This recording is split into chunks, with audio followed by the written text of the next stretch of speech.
Good evening and welcome to the April 24th, 2017 Mayor and Council Budget Work Session.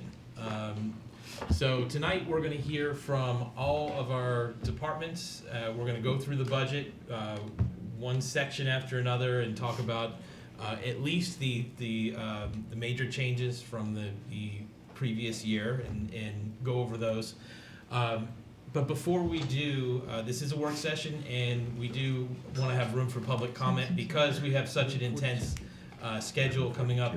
I'd like to open it up for public comments first before we go into the budget. So if there's anybody here from the public who'd like to speak, I'd ask that you come on up to the podium and keep your remarks no more than 3 minutes and state your name for the record. Do we have any speakers this evening? Come on up.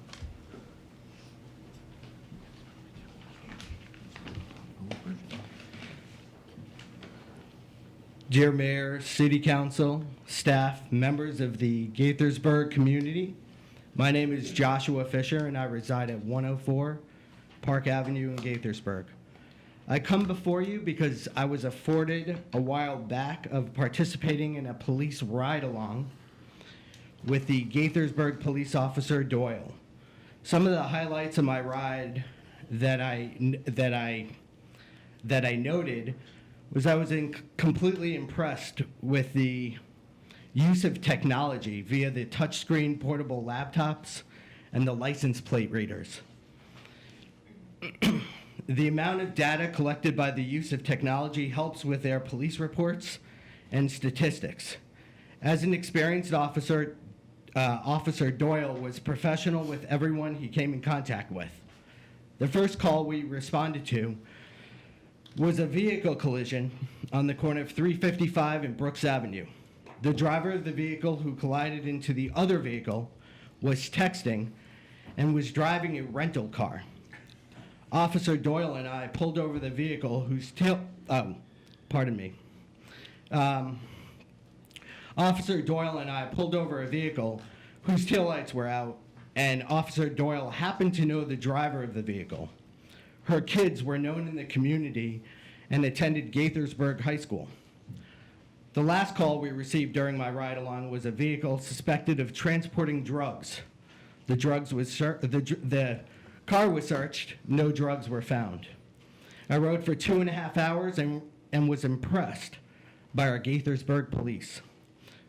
A few weeks back, the county council members on the Public Safety Committee, chaired by Council Member Elridge, and including Council Members Hucker and Katz, discussed the progress of the, Katz met with the members of the Montgomery County Police Department, Police Chief Tom Manger, to discuss the progress of the program of wearing body cameras. One of the major benefits of wearing the body cameras will help with the writing of the police reports and testifying in court. After riding along with Officer Doyle, I feel that the Gaithersburg police officers can greatly benefit from wearing body cams. I understand that that's also being looked at in this upcoming budget. Thank you. Thank you. Appreciate that testimony. Do we have any other speakers this evening? Okay, not seeing any.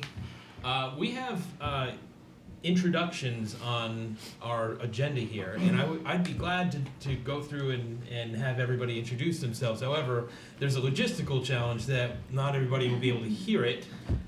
So I'll just have each of you introduce yourselves as you come up to the podium for your various sections, and we'll do it that way. So we shall start with you, Tony, please. Thank you, Mayor. Just by way of introduction, Tony Tomasello, City Manager. Welcome to all the public. We only have one public here tonight, but obviously the public can submit any testimony or ideas or suggestions at any time through the website, through direct email, or just to give us a call.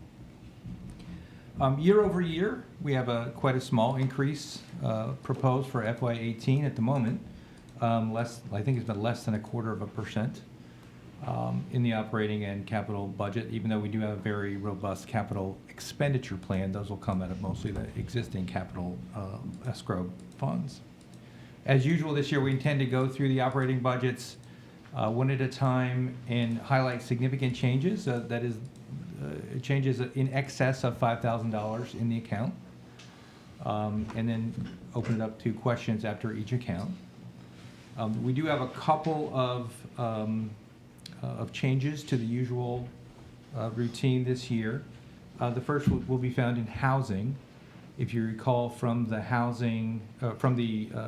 budget public hearing, we announced that we had created a separate fund for housing, which means the expenditures proposed are not in the operating budget. So when Louise Kaufman comes up and discusses account 1142, our housing program, she will also discuss that fund, which is not found on the pages of the operating budget, but just later in the book. So the expenditures are still there, the revenues that are being dedicated to that program are still there, but they're just found in a new place this year. And then secondly, we're expecting a discussion of the bike share initiative and its potential. That will come up during the CIP discussion in account 98-7, which Dennis will be prepared to discuss, but that's a little bit later tonight after we finish the operating budget.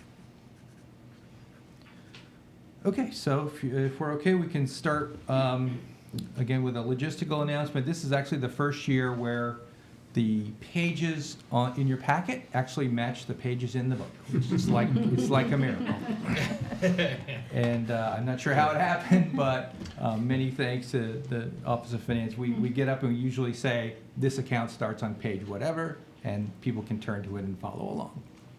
So the first account is the Marion City Council account that's found on page 69 of the draft budget book. There are two significant changes, both IT related. In IT services, we'll see an increase of $27,540. That's the implementation of the new Acela legislative management system, which will be up and running. And then in the next account, software maintenance agreements, that will actually be down $5,830. That's because the annual fees for Acela are less than the annual fees for the old Sire system. You'll actually see, just as an aside, you'll actually see quite a few recategorizations in IT as we move to cloud-based things. Some of them, there's a subtle difference between IT services and software maintenance agreements, and some of these expenditures are moving this year from one to the other. Because they're categorized differently in the standard set of accounts. So those are the only changes for Marion City Council that we have proposed.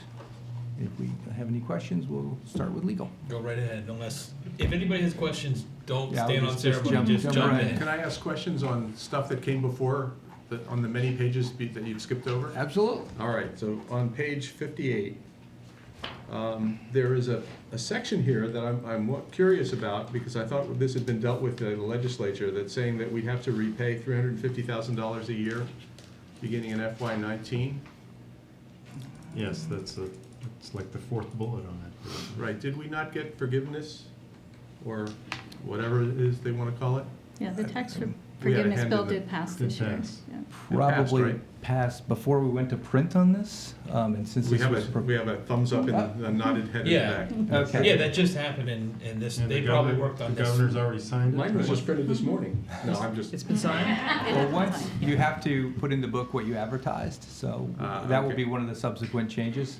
Though frankly, Neil, I was not aware of that bullet in there, so now I've marked it to make sure it gets corrected. Okay, and later down that same page, the OPEB bullet, the text says it'll be increased by 400,000 a year, but the financial data actually seems to only increase by 200,000 a year.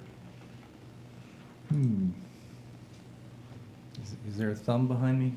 That's saying- Stephanie, you want to come up to the podium? I'm just wondering if I was missing something, or. No, you are correct. The FY18 proposed number was increased towards the very end of the printing process, and I missed that in the narrative. Okay, so the number is correct in the numbers? Correct. Okay, that's fine. It's better. It's a smaller number. That makes me happy. All right, that's fine. Sorry. I didn't want to sidetrack the discussion. No, that's It's good as it points goes. to correct in the upcoming final Final version. document, yeah. With the 600 plus pages, that we focus on correcting as many errors as we can in advance, but obviously that one was missed. So thank you for that. Okay, if you're ready to go to legal services, that's account 1111, starting on page 72. And there really are only two significant changes in that account. The first is for outside counsel fees. You may remember that you all reduced that pretty significantly last year. And the primary reason for the increase is due to the small cell issue and the outside counsel we've retained in that action. And we anticipate those costs will continue into the next fiscal year. The second change is we had a 3-year contract for online legal research services that we went out to bid for and renegotiated very recently, and we got a significant reduction in cost. So there's a $5,500 savings due to entry of that new contract. So any questions regarding legal services? Okay. Then the next one is registrations and elections, starting on page 77. And every 2 years, I get to say the significant change here is we're having an election. Generally, the numbers stayed pretty flat from the prior election. There's a slight increase overall in the budget of a little over $1,000 due to an increase in the cost of renting the equipment. Great, thank you. Okay. Next would be Office of City Manager, which starts on page 81. There are no significant changes in that account. Okay, You're up. Economic Development, 1133, starts on page 85. We list 3 significant changes, but in fact, there really is only one, because 531 000 and 531 600 are an example of what Tony was referencing earlier, just switching from information technology services and software maintenance services. They just switched those around. And the biggest one in economic development was within 548000, the economic development activities. In FY17, there was a listed budgeted amount of $102,000. The amount should have been $202,000. That was frankly an error from last year. So the FY18 budgeted amount of $231,000 actually resulted in an increase of $29,000, which is attributable to $25,000 increase in toolbox funds and $4,000 towards broker and client lunches. Volume and value of requests for the toolbox funding has increased over the past 2 years, particularly since we've made amendments to the program to include enhancements to Old Town properties, additional funds for older office properties, so we're just anticipating more grant requests in the coming year. The additional funds are being requested to keep the program fully funded. And that's all we've got, if you have any questions. great, thank you. Thank you. On page 90, we have environmental services. This is distinct from the environmental program expenditures that we do under the stormwater CIP. This is the policy and public outreach function headed by Diane Back. We have no significant changes in this account. And next would be Louise. Good evening, Mayor and Council. My name is Louise Kaufman. I'm the Housing and Community Development Chief for the city under the office, under the Economic Development Department. There are some significant changes, mostly related to moving our Housing Initiative Fund and Affordable Housing Program out of 1142. The first significant change is a decrease of $44,500. Staff, in consultation with the city manager and the economic development director, have been working on putting together options for the Housing Initiative Fund among staff rather than use a consultant.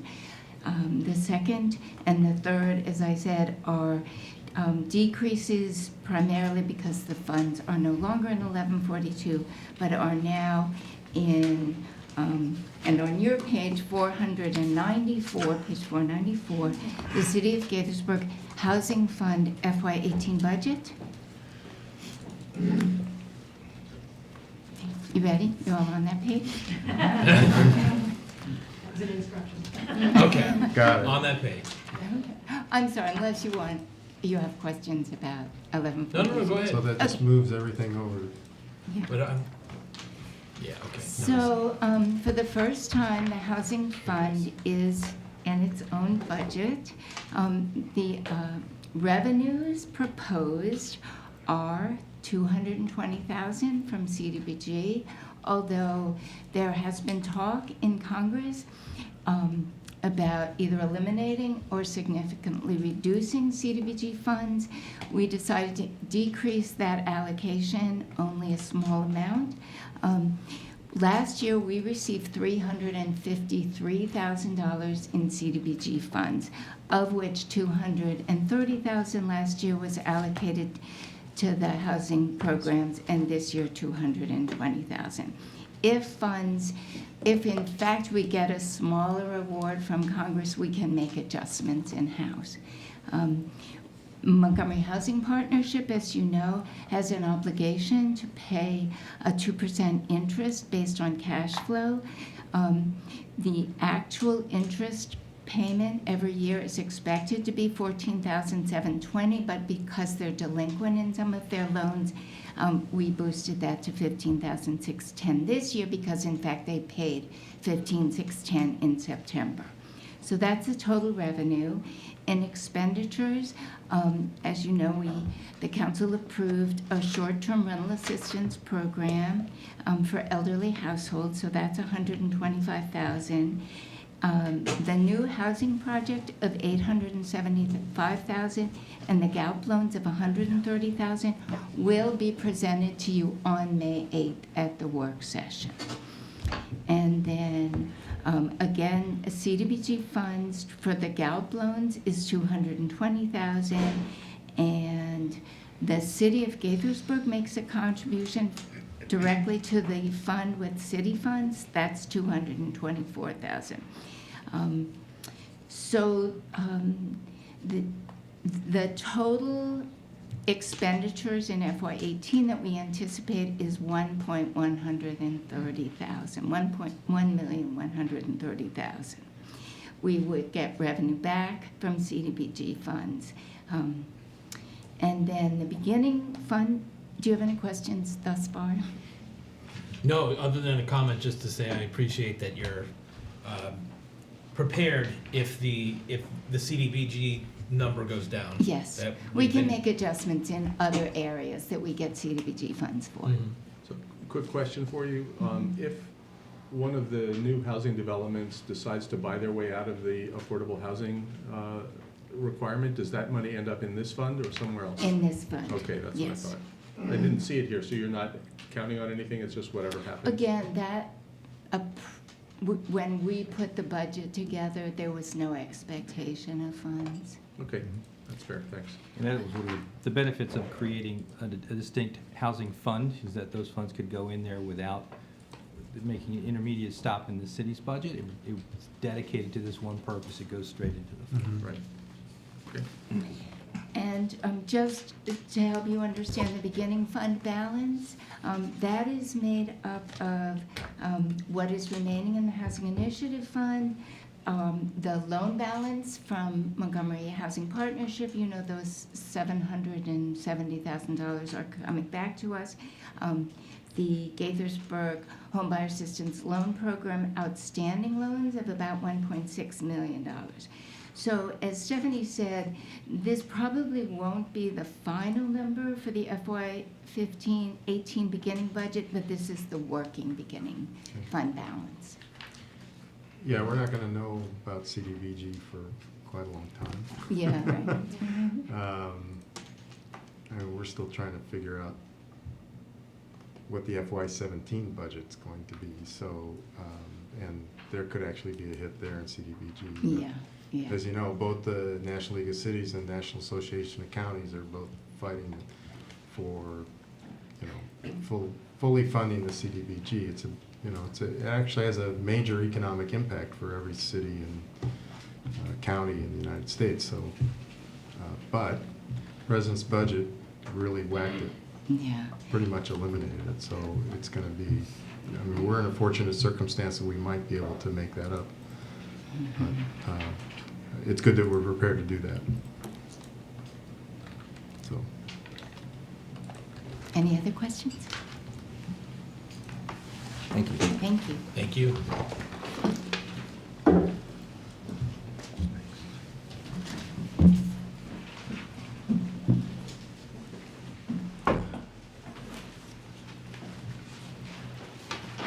Good evening, Mr. Mayor and members of the City Council. My name is Kim Yocklin. I'm the Director of Human Resources. Human Resources is Activity 1135, and it begins on page 103. There are no significant changes in FY 2018. However, we have included funding to add a part-time administrative position to the department to assist with some of the routine but often extremely time-consuming day-to-day administrative personnel functions.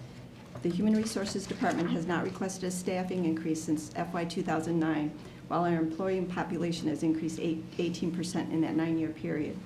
This addition to our department will enhance our productivity, improve our overall level of customer service, and give our full-time staff more time to focus on significant projects that support the city's administrative strategic direction. Wellness and training continue to be a primary focus of the Human Resources team in FY 2018. We will continue to make a strategic and proactive approach with our wellness initiatives to encourage healthier employees, which will translate to cost savings for the employee and the city over the long term. Last year, our training programs focused primarily on developing skill sets of supervisors and emerging supervisors. This year, we will take that initiative one step further as we proactively focus on succession and workforce planning and ensuring that a pipeline of talent is in place to prepare for approaching workforce transitions. With nearly a quarter of our workforce, 22%, eligible to retire at any time, we will be concentrating our efforts on identifying, assessing, and developing talent to ensure leadership, management, and supervisory continuity throughout our organization. This will be critical to providing sustained and uninterrupted service levels to our citizens. At the same time, we will focus on aligning our workforce requirements directly to strategic and operational plans, identifying and implementing strategies to transform the existing workforce to the one that will be needed in the future, and building the capability to continually shape the workforce to respond to emerging trends, shifting priorities, and technological change. While we place our priority on training geared towards workforce development, we also plan to provide more retirement readiness training and educational opportunities that will help our employees prepare financially and emotionally for the gradual transition to retirement. And that's all I have. Any questions? Well done. That was like right to the point. Just boom. Okay. I think that's great that we're looking at the entire career of our employees from beginning to end and how they can prepare for all aspects of that. 22%, quite a bit of That employees is to quite a retire. bit, so. Thank you. I'm getting there, just not yet. Good evening, Mayor and Council. I'm Britta Monaco, Director of the Department of Community and Public Relations, and by way of introduction, I'm actually joined tonight by our division managers from Community Services and Homeless Assistance, Ginny and Maureen. Chris Clifford from Cable TV is upstairs in the control room, and our webmaster, Jeff Baldwin, is here as well. So the department does comprise public information, cable TV, community services, and homeless assistance. We're starting with PIO on page 112. I would like to note that in several places in this department's budget, you'll see software requests that are helping us improve efficiency. We're exploring these technological solutions to allow us to do more without necessarily incurring the expense of additional personnel. The personnel budget, in fact, is up just half of a full-time equivalent position in this department. So starting on page 112 with PIO, this is one budget in which we are proposing a personnel increase. We're proposing to take the part-time digital content specialist position full-time. In addition to increased social media duties, which we highlighted in our strategic direction action plan, this position is going to be responsible for our interior digital signage content, and you'll see the first monitor go up in the City Hall lobby later this spring. And the position is also going to be assisting with website content as well with our new content management system. The Information Technology Services line item has increased by $45,175. This includes the purchase of a social media archiving system. That's something we discussed at the retreat as well. We think the system will be helpful in documenting comments as part of the public record and also responding to public information requests. We've also put a placeholder in this line item for a digital asset management system, which will assist greatly with the organization and retrieval of photos and graphics across the city. And then, as Tony mentioned, this increase reflects the shifting of expenses from software maintenance agreements to this line item, in our case primarily for the maintenance of a new website content management system. Within the past month, we've conducted product reviews with 3 vendors that specialize in municipal government content management systems. And we're in the discussions now to fine-tune the proposals, and this will be for both the main city website and the economic development website. In miscellaneous professional services and PIO, you'll see the line item increased by $21,300. It's time for our biennial citizen survey. So that's about $19,000 of that. That'll be conducted in the fall of 2017. And then we've put some additional money in there for freelance photography, as all of our social media outlets are very much photo hogs. And we need a lot of content to spike people's interests in our different platforms. And then you'll also see increased funding in both printing and binding and postage. As Lynn mentioned, it is municipal election time, and that covers our voter guide, which goes to all households in the city in advance of the election to encourage voter registration. And then while we're not proposing an increase, I did want to note that we continue to budget for printing and mailing of our twice-yearly magazine. That allows us to outreach to those people in our city who prefer to get their information in printed form as opposed to digital. Are there any questions about the PIO budget? Yeah, I wanted to ask you about the price of a teleprompter. What I does would like it- to cover that in cable TV if I may. Oh, that's what I meant to do. Wait till cable TV. Okay. Are there any other questions in the public information? No, I think the idea, the whole issue of archiving social media is pretty important, as we've been pointed out with the new administration and of the federal government, the need to archive that social media. Some people You mean the forget about importance that. of Twitter? Important of archiving social media, including And the Twitter or accuracy of Facebook or what was whatever, said. so. No, it is part of the public record, and I think we are getting more and more comments through both Twitter and social media, and I suppose even comments on YouTube, so, you know, it's good that we're on track to make sure that those investments are made. Britta, I wanted to add one more thing, and this is, I don't suppose we're really going to get deep into the website this evening, but you know, when I see content management system, I just hope that we saw that there was a lesson in there with the issues with Sitecore and it being sort of so exotic that there's one vendor that we have that could actually make changes in it, you know, deep down changes, I should say, to the code. And that hopefully as you guys are identifying future content management systems, that we find something not quite so exotic, but closer to. We are looking at 3 products that are much more cost efficient and also very municipally focused, and allow us that opportunity to have changes going forward that don't require the But specialty. hopefully they have a lot of users, so there's more than like a couple of vendors out there. It is. Anyway, any other questions or comments here? Go right ahead. Okay, moving on to cable TV. There aren't really any significant changes in the budget, but I did want to note, we do have a slight increase in part-time salaries. We are using our part-time camera operators more frequently as we increase our promotional shoots. And as Kim mentioned, as part of like contingency planning and succession plannings, we budgeted for a part-time person to serve as a backup to direct live meetings. We currently have 2 full-time staff who alternate doing the meetings. Just in the event that something happens to both at one time, we at least would have another 3rd person as a part-time camera operator that could come in and direct a live meeting if necessary. And then we're also using part-time employees as on-air talent. So we're able to replace some of the funds that we previously spent in freelancing in miscellaneous professional services. And then, a couple of weeks ago, we made our first use of glass teleprompters at the State of the City event. We weren't considering these when we first developed this budget early in the winter, but based on the experience at the event, if additional funding were to be made available, we would like to explore the possibility of purchasing a system of our own. We think it might be in the $5,000 to $7,000 range. We would need to do kind of a quick study of the various uses of the effectiveness of the devices, both indoors and out, because a lot of our events are outdoors. And there's also a staffing requirement that needs to be taken into consideration, but I don't know, Tony, if perhaps rather than a subsequent change, I don't know if this would be considered something perhaps out of contingency once our research is completed, or how? It could be handled either way. If it's okay that we look into the efficacy of how it would work indoors and outdoors and what the staffing would be, we could certainly purchase the system itself without making a budget amendment since it's a small amount.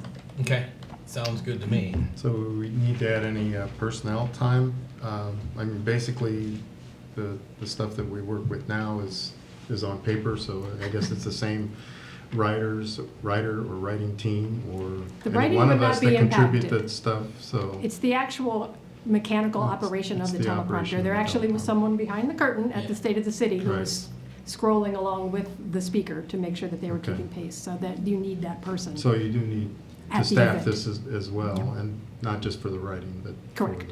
the operation of it. So, I could also train council members on doing that. There even is a system where you can do it from your iPhone and put your iPhone underneath of the. Yeah, you Yeah, can do that too. I could, we can figure that thing out. Or And- you could just memorize all your speeches. Well, yeah, there's that too. Oh. Well, they're all longer than 3 minutes, so it'd be, you know. Anyway, thank you, Britta. You're welcome. What do we have next? Next, we're on community services. That starts on page 120. In this division budget, you see the decrease or elimination of some line items that results from the shift of DeSelem House personnel and operating expenses from community services to homeless assistance. All DeSelem expenses were previously budgeted in community services, and that separated them from Wells expenses for HUD reporting purposes. But since that's no longer an issue, the DeSelem expenses are moving to homeless assistance where they belong organizationally. And the total impact across multiple line item accounts is about $18,000 for that. Again, for that efficiency concept we were going for, information technology services increased by about $20,000 in this budget. We're looking at a new automated grant submission system and a tracking portal, and that could be used by multiple departments, including housing. We anticipate a better user experience for our grantees and a much more accurate and efficient administrative experience for our staff. We're currently in the research phase, and we budgeted this $20,000 as a placeholder for that system. Then under awards and presentations, while it doesn't rise to the level of a significant change, I did want to note that we've increased the award for character count scholarships from $2,700 to $5,000 next year. Wow. Through additional outreach, we secured more donations in FY17, which we anticipate continuing. And our scholarship donors are going to be recognized at the reception that caps off our 20th anniversary celebration of character counts on May 3rd, which is at Gaithersburg Middle School. So is that increase the number of scholarships or the value of a scholarship? We actually are under review right now for the FY17 one, so we don't quite know how that's going to impact. We don't have a set dollar value for each scholarship, so we kind of look and weigh them across the number of applications. Okay, great, thanks. We were allowed to increase the contributions budget by a total of $20,700 this year, and that additional funding is going to be used to support youth initiatives through grants to nonprofit organizations that operate in our local schools. Our Community Advisory and Educational Enrichment Committee members are hard at work as we speak, reviewing their grants this year. We plan to come before you with a resolution to authorize specific allocations in June for those grant awards. Are there any community services questions? So I just want to make sure I understand, your automated grant system is basically an online system in which applicants for these grants can do their applications online instead of submitting it by paper? That's one part of it, and that's an Okay. important part of it, but it also tracks additionally, it helps with monthly reporting or quarterly reporting, and helps with invoicing and, you know, all of the things that can be integrated into our financial systems. So all of our folks grant can- programs would then take advantage of this and not They just could. select programs? That Okay. they could. I suppose we could even use them for the scholarship applications? Maureen's nodding, so that's a good thing. Okay. All right. No, it's a great move. I think it saves us a lot of paper, and we just need the reviewers to be able to deal with them electronically as well. So,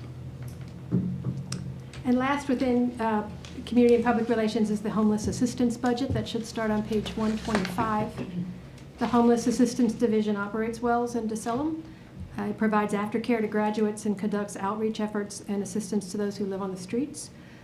Through a contract with Montgomery County Special Needs Housing, we also provide case management for Wells graduates who are living on their own in the Gaithersburg community. With the discontinuation of the HUD grant, which amounted to about $135,000, we were challenged to find as much cost savings as possible by exploring other resources for resident activities and maximizing donations for things like food. We were able to find operational savings of about $3,000.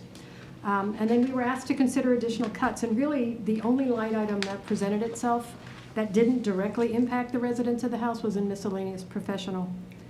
A key piece in our street outreach team's toolbox is a contract that guarantees space for inpatient treatment service. Successful completion of inpatient treatment is a requisite for eventual placement at Wells and other programs for those who are in recovery, and bed space is not always readily available. So this standing contract allows our street outreach team to take same-day action to assist people on the streets if necessary. We've averaged 5 23-day inpatient placements a year since FY14. This budget shows a reduction in that treatment contract from $21,000 to $14,000, and that would allow us to serve 3 people. We recently met with a volunteer who offered to assist the city with grant applications.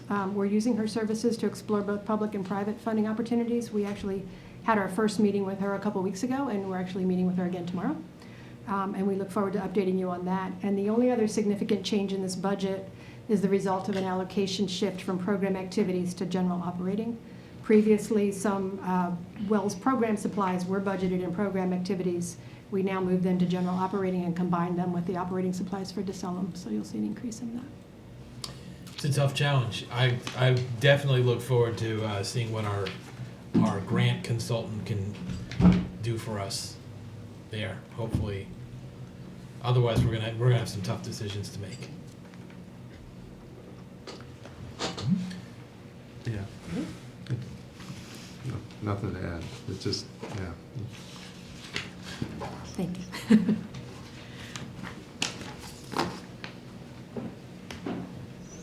Thank you, Britta. You're welcome. Thank you.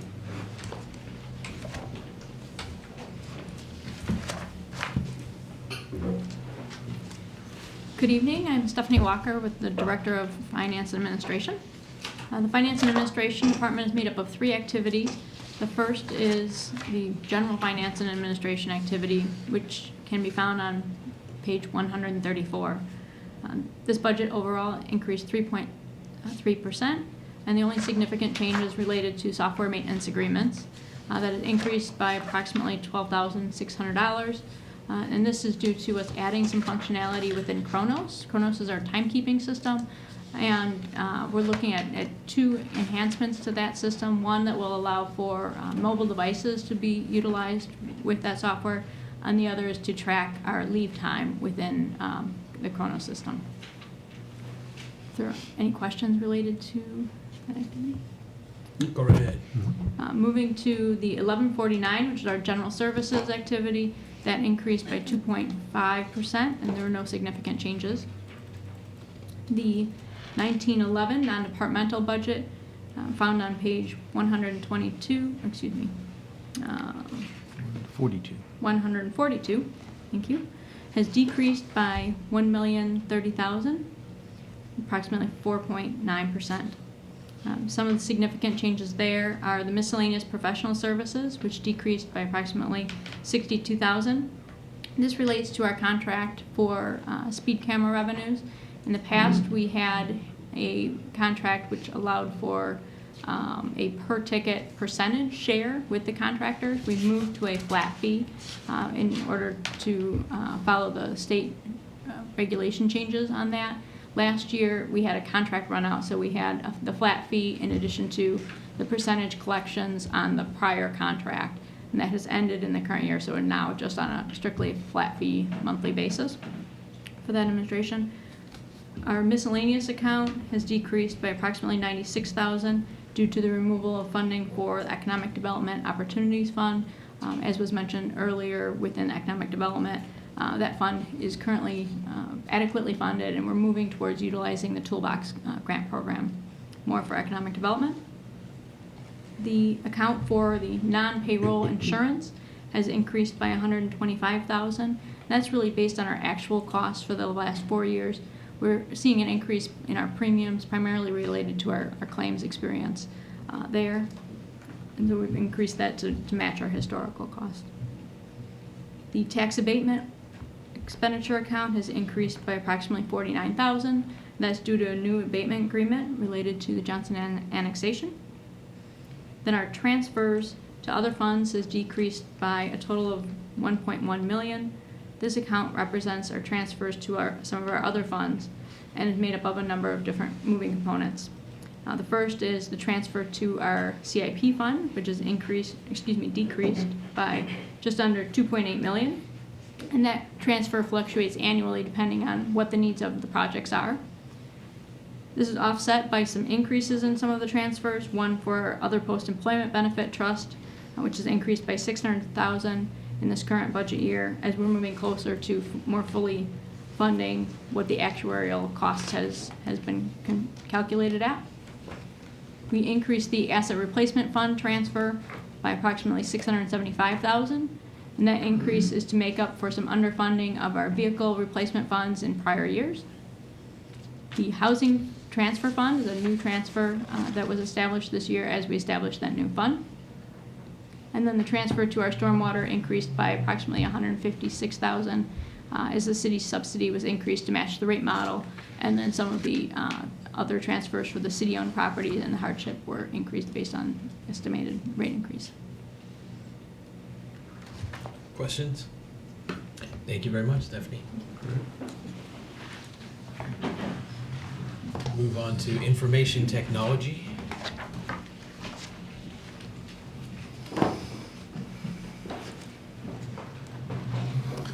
Good evening. My name is Peter Cottrell, and I'm the Director of Information Technology. The Information Technology budget begins on page 145. The IT department consists of two activities. 1145 is Information Technology, whose budget is up 0.7% for FY18. And 1146, Geographic Information Systems, which is up 10.42% for FY18. Collectively, the IT budget is up 2.17% for FY18. The proposed FY18 budget for information technology reflects the sustainment of an expanding and increasingly technical infrastructure with incremental increases for software maintenance and machinery and equipment. A continuing refinement in this year's proposed budgets for IT and other departments has been already mentioned, alluded to, is that we've moved costs for cloud-based software services from object code 531600, which is software maintenance, to 531,000, which is IT services. This recharacterization was mostly implemented last year, but a few additional line items have been moved this year. There are two significant changes for 1145 in the proposed budget. 531,000 information technology services decreased by $41,690, largely due to not needing an upgrade to the timekeeping system and the associated consulting services from our timekeeping vendor, Kronos. With the background implementation of the new phone system largely complete, we also anticipate fewer requirements for wiring services. 573,000 repair and maintenance for machinery and equipment decreased by $15,800 due to the installation of a network storage system which had service included as part of its purchase costs, and due to the retirement of a network services appliance. That's 1145. Primary focuses of the GIS division include the support and data development for the Water Quality Protection Program, including ongoing improvements to the parcel boundary and impervious cover data sets, and in providing information to the public via maps and a growing number of web-based applications and services. At the same time, a growing number of personnel in other departments are increasingly using the sophisticated and powerful GIS applications in the normal course of their daily function. In particular, the Planning and Code and Public Works departments have a growing set of users, and the increase in the GIS budget reflects the growth in that use. There is one significant change listed for the 1146 GIS activity. 531,500 software licenses increased by $20,900 due to the request for additional licenses needed by a growing pool of ArcGIS users and for a request for an additional ArcGIS analyst module. May I answer any questions? All good. Thank you, Pete. Thank you. Did you have some? Okay. Thank very much. Next, we have Parks, Recreation, Culture.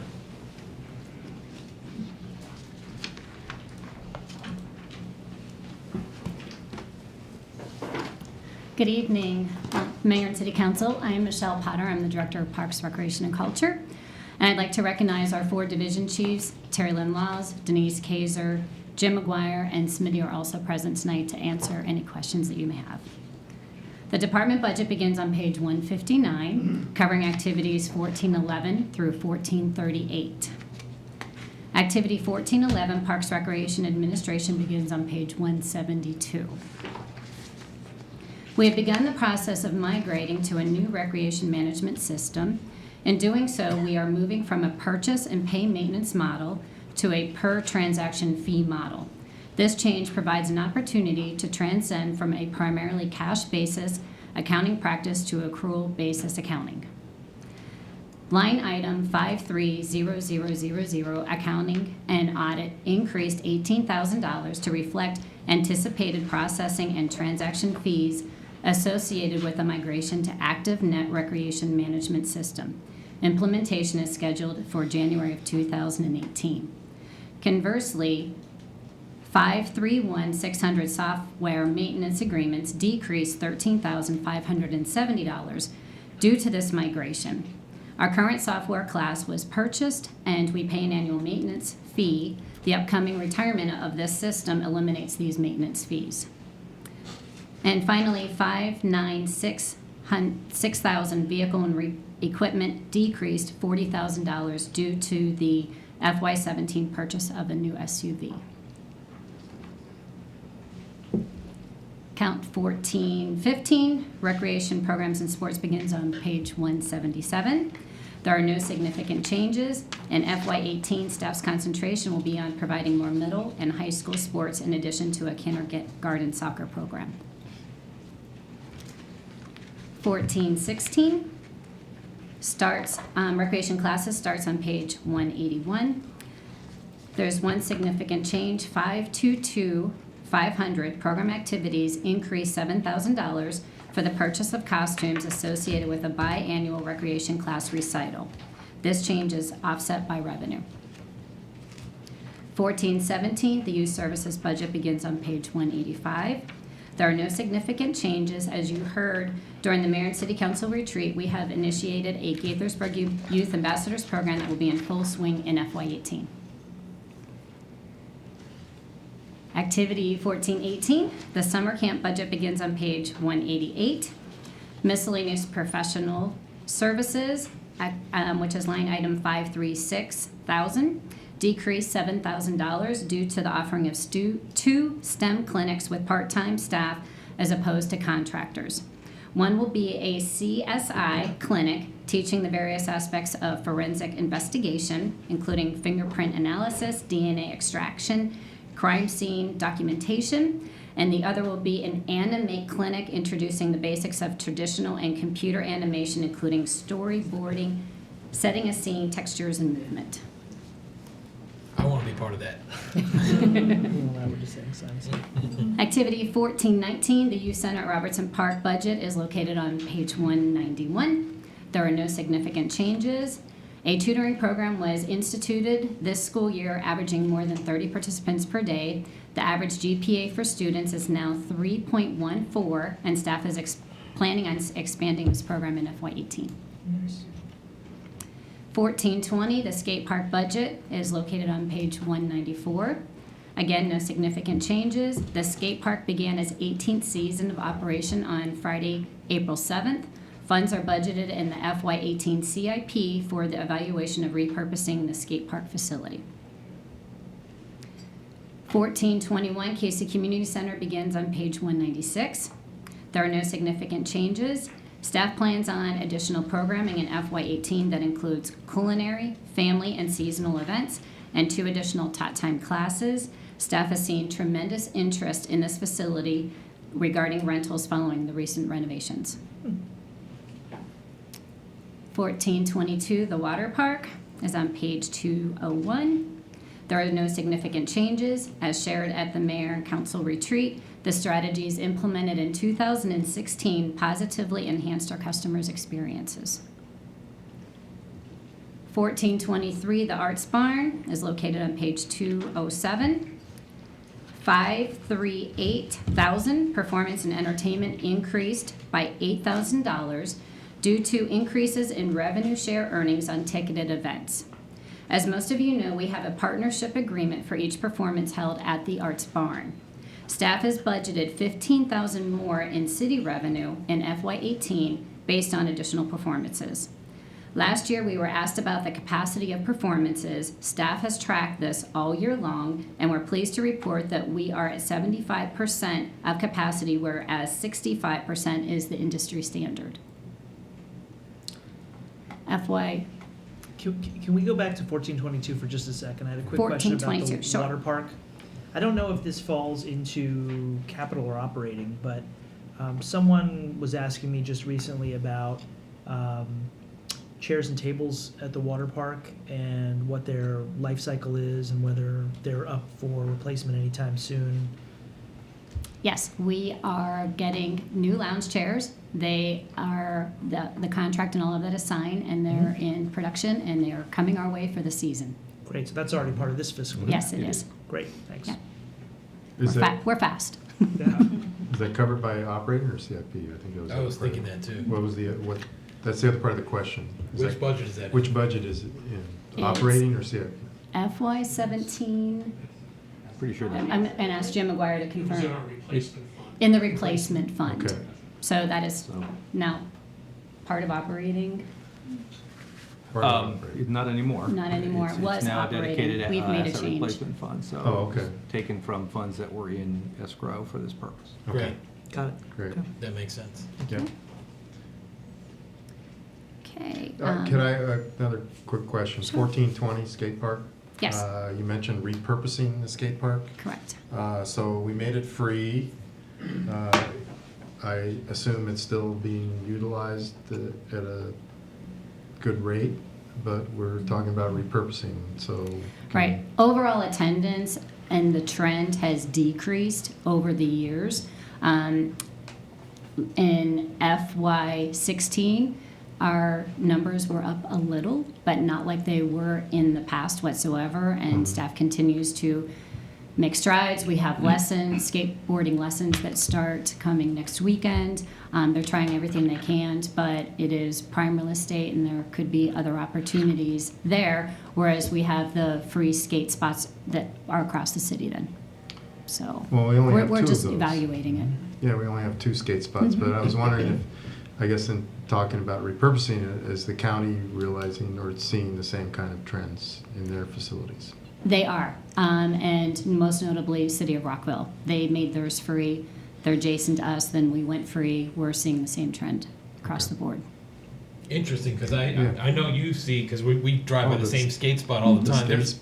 It's well used. Yeah, And that's good to know. We have our park observer that is driving around and taking note when there's skaters there and taking account.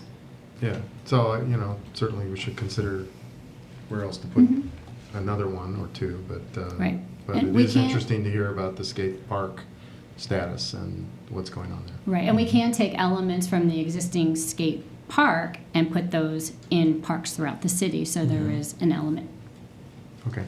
Do you have something to add, Tom? I would say that this is an initiative that I specifically asked Michelle to undertake. I mean, we see skaters all summer long on the pavilion stage and on the tennis courts. So it's obviously people are skating, but they weren't given the value of that parcel of ground that they should at least study what alternative uses could be provided there, especially given that the pool is so popular, and there could be pavilions there could be picnic areas, it could be any number of things. So Sure. it's really Yeah, just an no, that's- exercise in kind of that's fine. brainstorming at Yeah. this point. No, I just wanted to find, yeah, there's a good reason for doing this, and I think the fact that the use is declining, then we should repurpose it if we can. And staff has brainstormed ideas, and the divisions are all fighting over the space. But, as Tony pointed out, we do have skaters that use lots of other natural structures to do their tricks, Right. including our 2 skate spots, but also other public places too. They love our loading dock behind the activity center. All right, so you Okay. left off just after the arts barn. So 1424. The youth center at Old Town is on page 211. There are no significant changes. The center is record attendance and will be offering a new vocal clinic as part of their summer camp offerings this year. 1425 is the Benjamin Gaither Center, located on page 215. There is one significant change. 537,000 instructor services increased by $5,760 due to the need of hiring a contractor to teach high-intensity classes that Grace Whipple formerly taught. 1426, the Activity Center begins on page 219. There are no significant changes. We just want to note that we're pleased with our latest refurbishment that included painting and carpet and tile replacement, and we thank Public Works for spearheading that.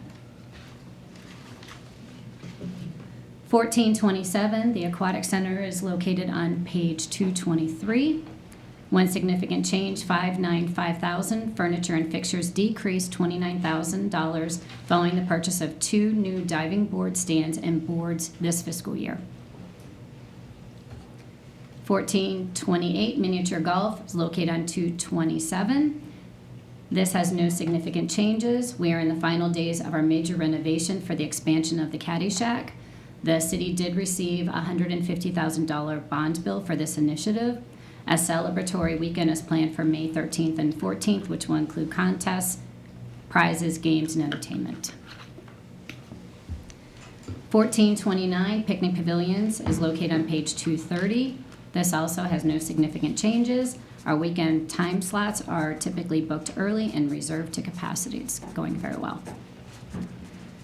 1430, Winter Lights begins on page 232. 522000, operating supplies decreased $5,500 due to the purchase of 2 large displays this fiscal year. 536,000, miscellaneous professional services increased $4,200 for electrical infrastructure upgrades that will facilitate display setup, reducing the quantity of industrial-grade extension cords needed for the light show, as well as man hours. Was that Michelle, it says 4,000 or 47,000? 47,200. Okay. What did I say? 47,000. You said 4,000. 4,000. 47,200. Wow. I'm assuming, I mean. So what they're gonna do is, staff went out and did a study, Public Works, Parks Recreation staff, electricians, and what they did was they looked at installing additional pedestals for electrical outlets and all of that throughout the park. And the Department of Natural Resources, the Seneca State Park, signed off on all of this, so they're going to sort of make it easier to set up and tear down the Winter Lights displays. Right now, we have extension cords that are running everywhere, and it's a lot for them to do. So this infrastructure upgrade should carry us for a few years, even giving us room to grow a little more. For Absolutely. Okay. Okay. Okay, special events, account 1436 is located on page 236. So 522,000, operating supplies increased $7,610 to purchase the supplies and materials needed for new or newly branded events, including Summerfest, Constitution Gardens programs, a new Truck Touch event, and a proposed winter holiday market at the Main Street Pavilion. Can you explain Truck Touch? So that is an Do you have a event where you grandchild? bring in large equipment the and public. motorcycles and fire trucks and backhoes and all of that, and it's for families to come in and experience the big equipment and sit in it. Okay, I'm sure the public out there anybody with a grandchild Or a young child. or a young child would be excited about that. Yes. Yes. Okay, 536,000, miscellaneous professional services increased $31,460 due to the transfer of the sponsorship coordinator position from economic development and the addition of composting services to all regional events. So that position's moved to Parks and Rec. Gotcha. Was Which that- portion of that is the composting services? Do you know? I think the Versus position's okay. like 29,000. Right, I was gonna say Yeah, I would imagine 29,000. the composting's not a huge So- additional Right. expense. Michelle, does that also explain why the salaries line has gone up, or where did that come from? So the part-time salaries, No, the top line here, the salaries full-time employee, looks like it's up about 70,000. so, well, what we're doing is we are upgrading a part-time staff member to a full-time position. And that part-time staff member was going into overtime a lot to work on all of the logistics for the special event. So we're going to have one additional full-time employee, and then part-time salaries will decrease $15,153. So that's what that is. The sponsorship coordinator is a consultant position, not A contractor. yeah, contractor. And that's a miscellaneous professional. So salaries full-time went up because of the new Because of full-time the position. Yeah. upgrade of But- part-time to Do full-time. they get a business card that says miscellaneous professional on it? I don't think it says exactly that as a Okay. title. We still got a long way to go, Neil. Okay, Trying to break it up a little bit here. I know it's a big department budget. So, moving along, 1,000, advertising decreased $6,710 due to the combining of ad campaigns for Celebrate Gaithersburg and the 4th of July events. And staff is redirecting select ad purchases from print ads to less costly social media advertising. So Michelle, this is where I wanted to step in. I had a conversation with Tony earlier today. This may be where it fits in, because I long thought, but I'm sort of late in bringing this up, that the light poles along 355, which are used so nicely during holiday time, since we have the attachments, might be a good place to put banner advertisements for our events and for city programs and for whatever it is we want to advertise.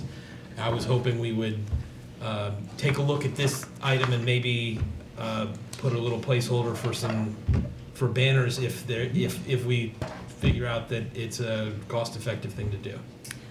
Right, so that would actually go into a different line item, which is 554,000 into signage. And staff does like the idea, capturing all of the car count that's in that area. And we did this many, many years ago. We had a banner that said water park, a banner that said skate park, and a banner that said miniature golf.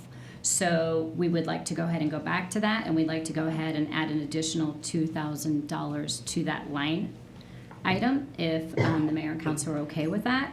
Then the new total for this line would be $20,595, which is still less than what was budgeted in FY17. Going back to the advertising item, I realize there are savings to be had by combining the fireworks event with Old Town Day, or Celebrate Gaithersburg, sorry.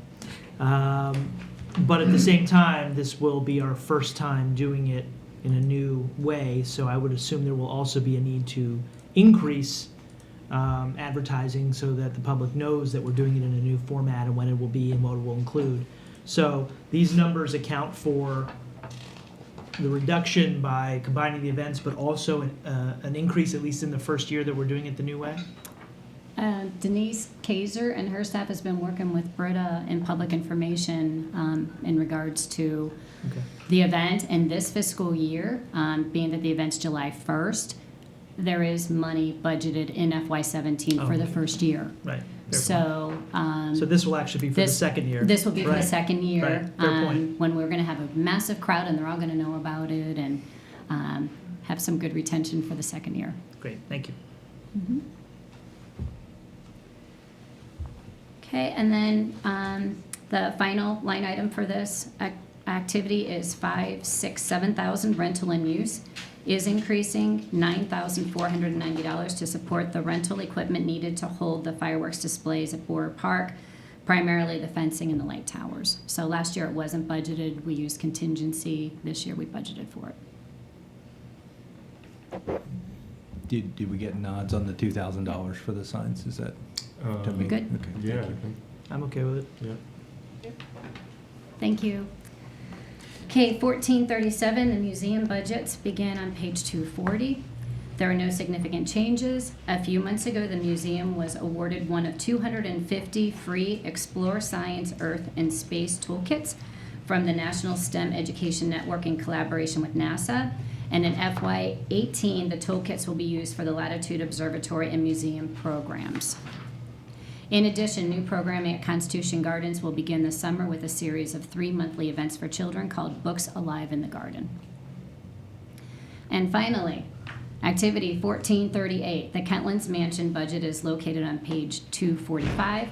There are no significant changes. Staff is looking forward to the construction of a side garden in FY18. This space will provide the opportunity to expand outdoor programming with events such as Art in the Garden, a Mad Hatter Tea Party, canines and cocktails, and more. In addition, staff is planning classes, workshops, and other programs during off-peak rental hours, and we will be piloting an optional mini wedding coordinator package to provide assistance with logistics and decorating details for weddings. So I had a question about the Constitution Garden activities. You said you have 3 planned. So one of the comments I've heard is that it's a great park, but when in the heat of the summer, the trees that we have at Constitution Garden really aren't very big at this point, so they're not providing a lot of shade. So are we doing something about that to make sure that there is some kind of shelter from direct sun when we have activities? I don't know what the activities are, but I'm assuming these are like performances or readings or something like that. So Right. Staff will take that into consideration. Okay. I mean, ultimately, the Wow. trees that have been planted in that park will get big enough to provide a Right. lot more shade. It's just gonna take I a hope while. so. It's going to take a while, but that's Right. Yeah, And no, I was there a week ago with my kids on one of the Yeah. really hot days of the weekend, and it was beautiful, but there was not a lot of shade. It's There true. isn't. Yeah. Yeah. Right. We learned that from the backyard concert that we did at Right. Constitution Gardens last year. And people complained that it was hot and there was not a lot of shade, but we'll take that in consideration when programming. Okay. Okay, so the total budget increase is 5.45% over FY17. And happy to answer any of the questions you have. Thank you, Michelle. Great. Appreciate it. Next, we have Planning and Code Administration.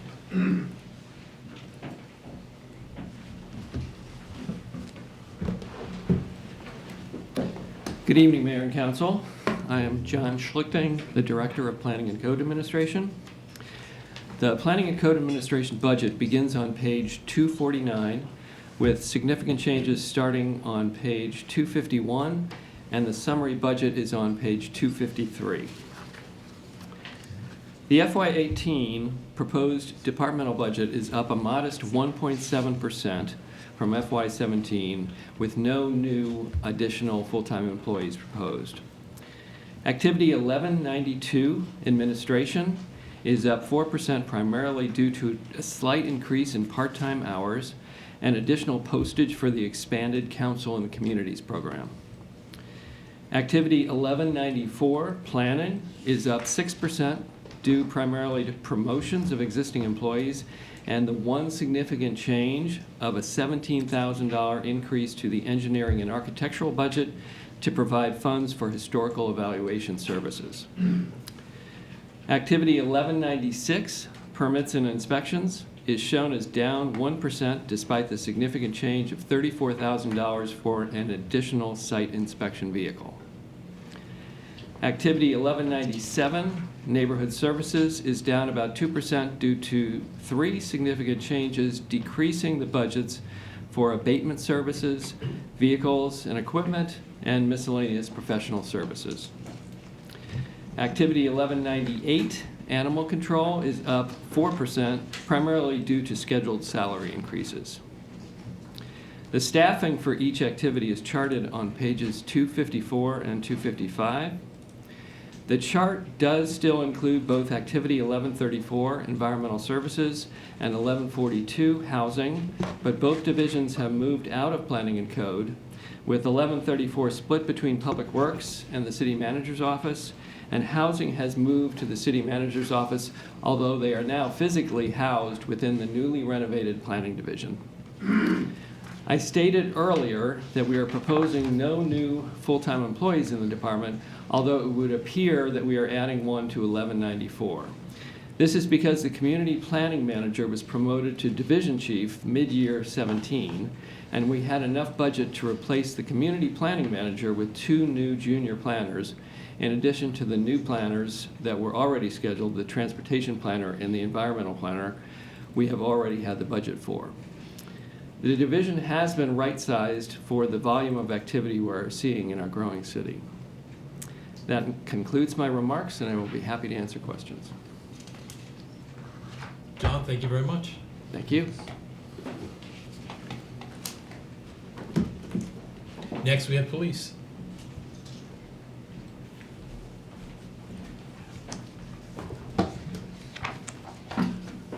Good evening, Mayor and Council. The Police Department budget begins on page 278, and it is under activity number 1211. The proposed budget includes funding for the implementation of a body-worn camera program for all uniformed officers and adding a new full-time parking enforcement position to better address citizens' complaints relative to parking violations. The significant changes can be reviewed on pages 278 and 279. There are 10 significant changes, with 4 accounts having increases and 6 accounts having decreases. The significant changes started on page 278, salaries and overtime. It increased by $25,000 due to recent expectations from judges that all officers involved in a case be present in the courtroom at the time the case is called for trial. Previously, the primary officer or the arresting officer would show up in court, and if there's going to be a trial, the witnessing officers and assisting officers would be asked to report to the courtroom. That's no longer acceptable to the judges. All of the officers involved in a particular case must be in the courtroom at the time the case is called. In addition, for the overtime increase, the department's fully staffed, which results in more officers on the street, and as a result, more court appearances. The second bullet, machinery and equipment, this decrease. Chief, is that district court, circuit court, or both? It's both. All right. The second bullet, machinery and equipment, this decreased by $26,045 due to the department not adding any new officer positions in FY18. If you recall, in FY17, we increased our authorized strength by 2 additional officers. The third bullet, information technology services, there's an increase of $65,968 under this account. The reason for the increase is for the purchase of the body-worn camera data software management. The annual estimated data software management cost is $75,000 per year. Also, there are reductions under this account with the elimination of the GeoFedia or social media software of $7,000 and a reduction of the annual cost of the power data management system of $4,710. The next bullet, vehicle equipment gasoline expenses, this decreased by $23,300 based on our actual spending over the past 3 years. The last bullet, laundry and uniforms, decreased by $10,742 due to a reduction of ballistic vest purchases and a decrease in the need to purchase uniforms and accessories.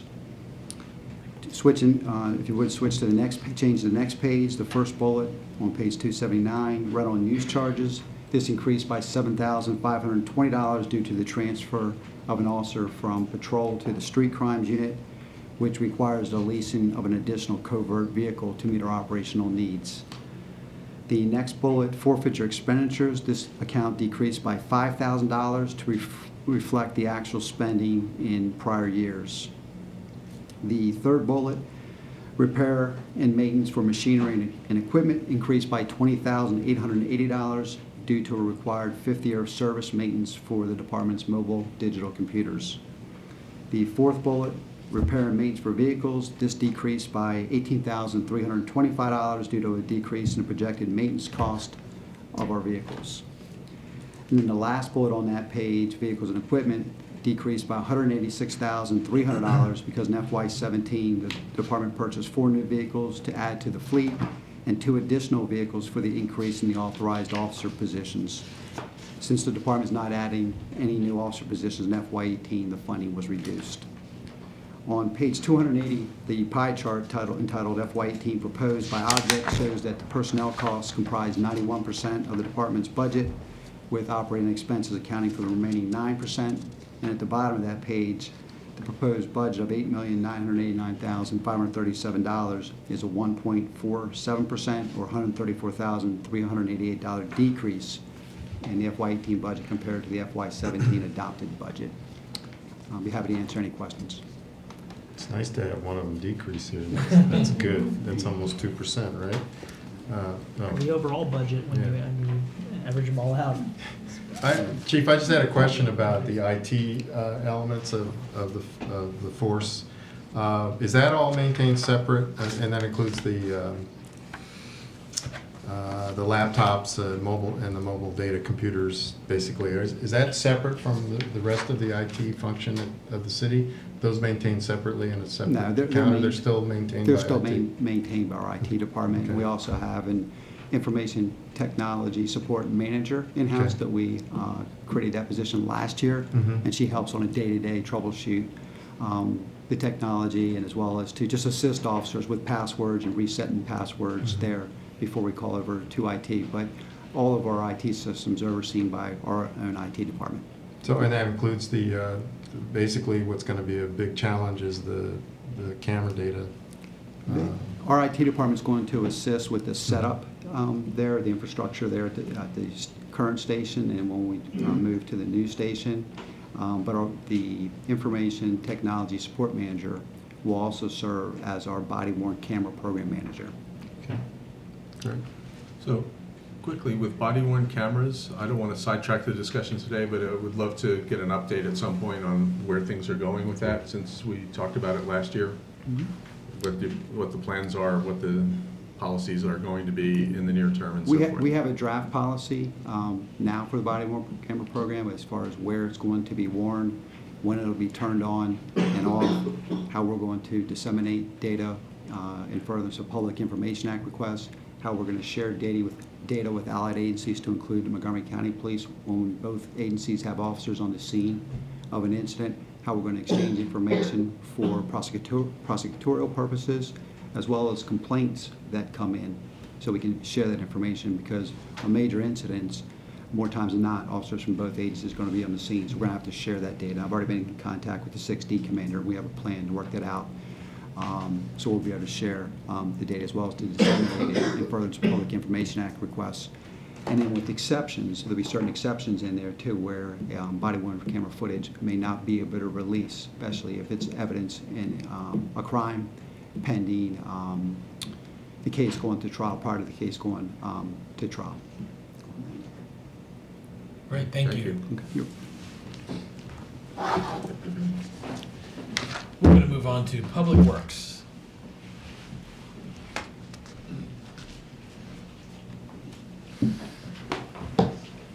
Good evening, Mayor and members of Council. Michael Johnson, the Director of Public Works. With me tonight are the 4 division chiefs. For Stormwater, Meredith Strider, Engineering Services, Ali Mumpower, Facilities, Ron Kazmarek, and Operations, Mark Scafidi.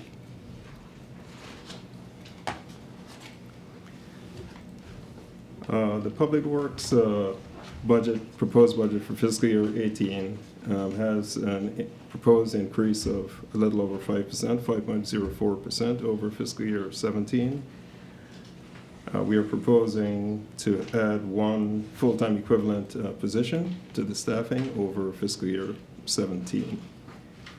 I would just go through the significant changes. And the first one, the facilities management budget, begins on page 305. It's activity 1150, and it's up 7.36%. Object 531000, Information Technology Services, increased by $17,930. And this was due to the proposed acquisition of the computerized maintenance management system for better managing the facilities maintenance aspects for our facilities, as well as annual costs for our risk Marines estimating software, which has been relocated from 531,600.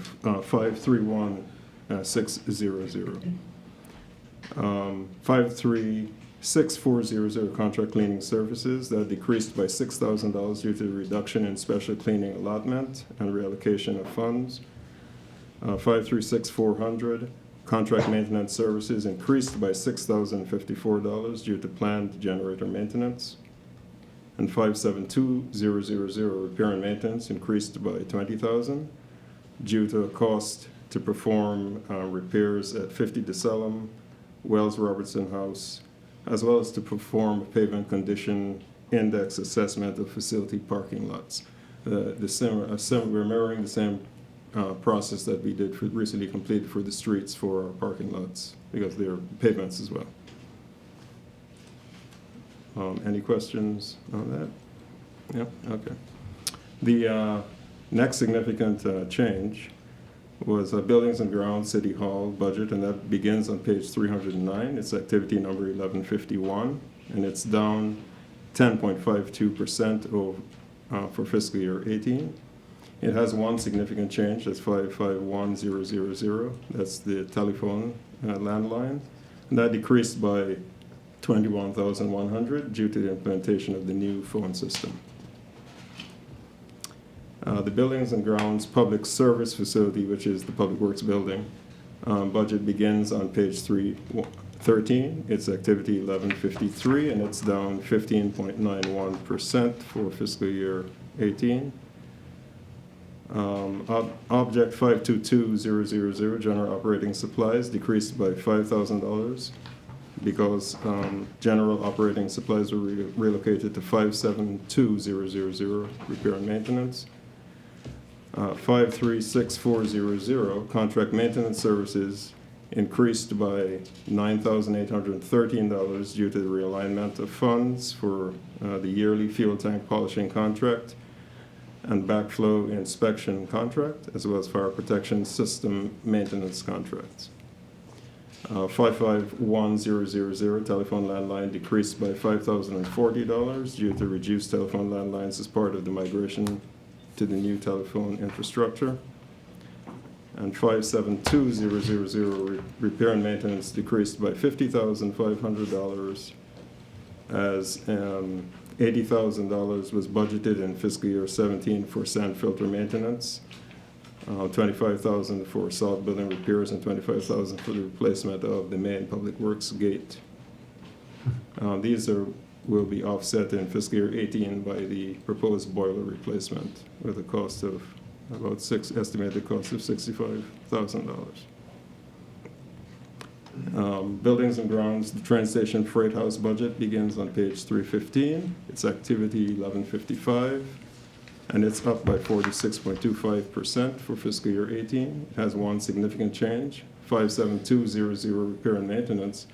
That increased by $13,000 based on the need to replace the deteriorated sewer lateral from the bathrooms inside the train station.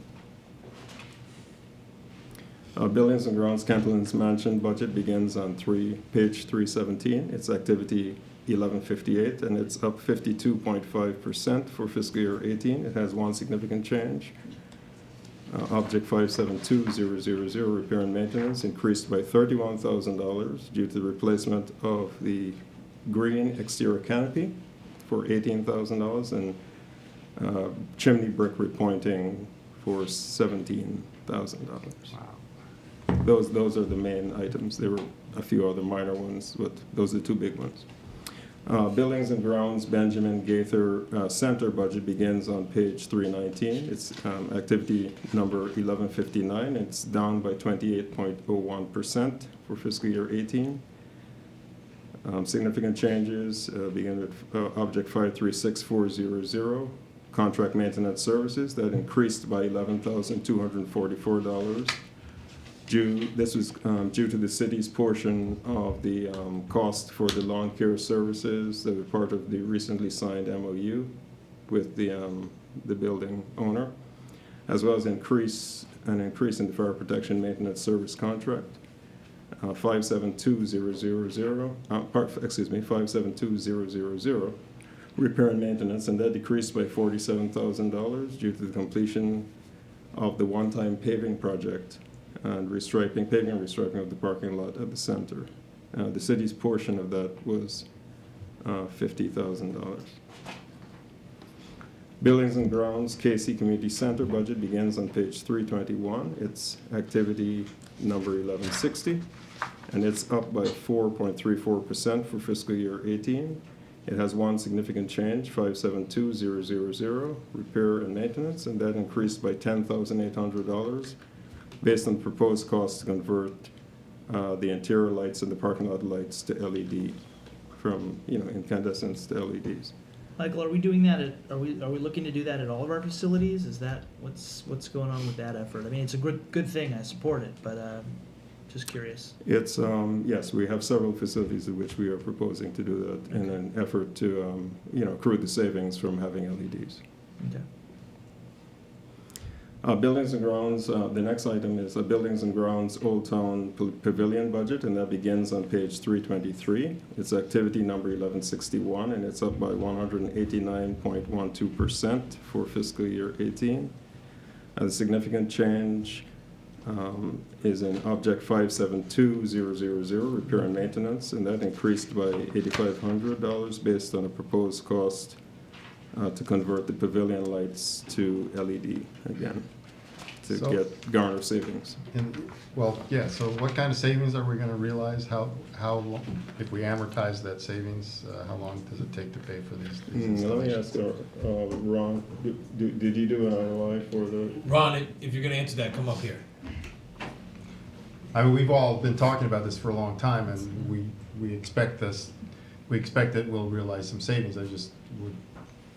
I think the public's interested to know how quickly we pay it back. When we did the calculations, we looked at all the LED lights across all the buildings, and it looked like it was going to be less than a 2-year payback. Mm-hmm. The one issue with the pavilion is that also contains the flagpole lights that we replaced numerous times throughout the year. Right. So those flagpole lights are a little bit more expensive. So those are going to take a little bit longer to pay back, but that's really why the big cost is for the Old Town Pavilion. 2 years is pretty 2 years darn is good. amazing. Yeah. That's really good. Yeah. Plus our energy costs are lower, so. Yeah. Right. And these things last, what, like 10 years generally? It depends on the number of hours, but roughly we're looking 5 to 10 year range. Depends on the application. Thank you. Great, thank you. Go ahead, Michael. Okay, thanks. The next item is Buildings and Grounds Public Safety Facility. That's the police facility, and that budget begins on page 325. It's activity 1162, and it's up 41.77% for fiscal year 2018. The significant changes are in object 550000, electric, and that increased by $16,000. And that's really a right sizing of the budget. The first fiscal year 17, which is the first year that we were operating that building, we had to take an educated guess as to what the electric cost would be. Now we have actual in-service costs, and this is better reflecting what it's costing to light and heat that building. So the public safety facility is our new building? It's the building across the street where the police will ultimately be resident. But we have to keep, basically. Right, no, we have to maintain it. Right, maintain it until it's occupied. We gotta let the public know which building we're talking about. Okay. That's all. The next item is Buildings and Grounds Activity Center at Boer Park, and that budget begins on page 329. It's activity number 1165, and it's down by 3.32% for fiscal year 18. The significant change is in object 551000, the telephone landline, and that decreased by $9,720 due to reduced telephone landlines as part of the migration to the new phone system. Buildings and Grounds Gaithersburg Arts Barn budget begins on page 331. It's activity number 1166, and it's up by 10.61% for fiscal year 18. The significant change is in object 572000, repair and maintenance, and that increased by $3,300, primarily due to the proposed cost to convert the first floor lights to LEDs. Buildings and grounds, water park at Boer Park, that budget begins on page 333. It's activity number 1167, and it is up by 18.62% for fiscal year 18. The significant change is found in object 572000, repair and maintenance, and that increased by $34,000 for proposed projects to replace the windows facing the pool deck as part of the enhanced security at that facility, as well as to convert the pool deck lights to LEDs. What's the issue with the current windows, the visibility? No, it just gives, I think it was frosted when it was put in, and it's just, this is a clear window, so it allows the staff to have a better visual of what's going on the deck. Gotcha. Buildings and grounds, Gaithersburg Youth Center at Old Town. The budget begins on page 339. It's activity 1170, and it is down by 44.37%. And the significant change is found in object 572000, repair and maintenance, and that decreased by $33,000. That was largely due to a one-time regrading project that had to be done. When the building was constructed, apparently it was graded improperly. The water was shed towards the building. Towards so the building, yeah. we Towards corrected those doors that. in the back on one side, right. So we fixed that, and that was so that's is resulting in the change. We're back down to its normal expenditure, annual expenditure. Buildings and grounds, parking facility budget begins on page 345. It is activity number 1175, and it is up by 48.56% for fiscal year 18. The significant change can be found in object 572000, repair and maintenance, and that increased by $40,000 due to the requirement to perform a structural assessment of the garage, the Old Town parking garage, every 3 years, as well as conversion of all the lights in the garage to LED. So that cost is just a one-time requirement for the inspection needed.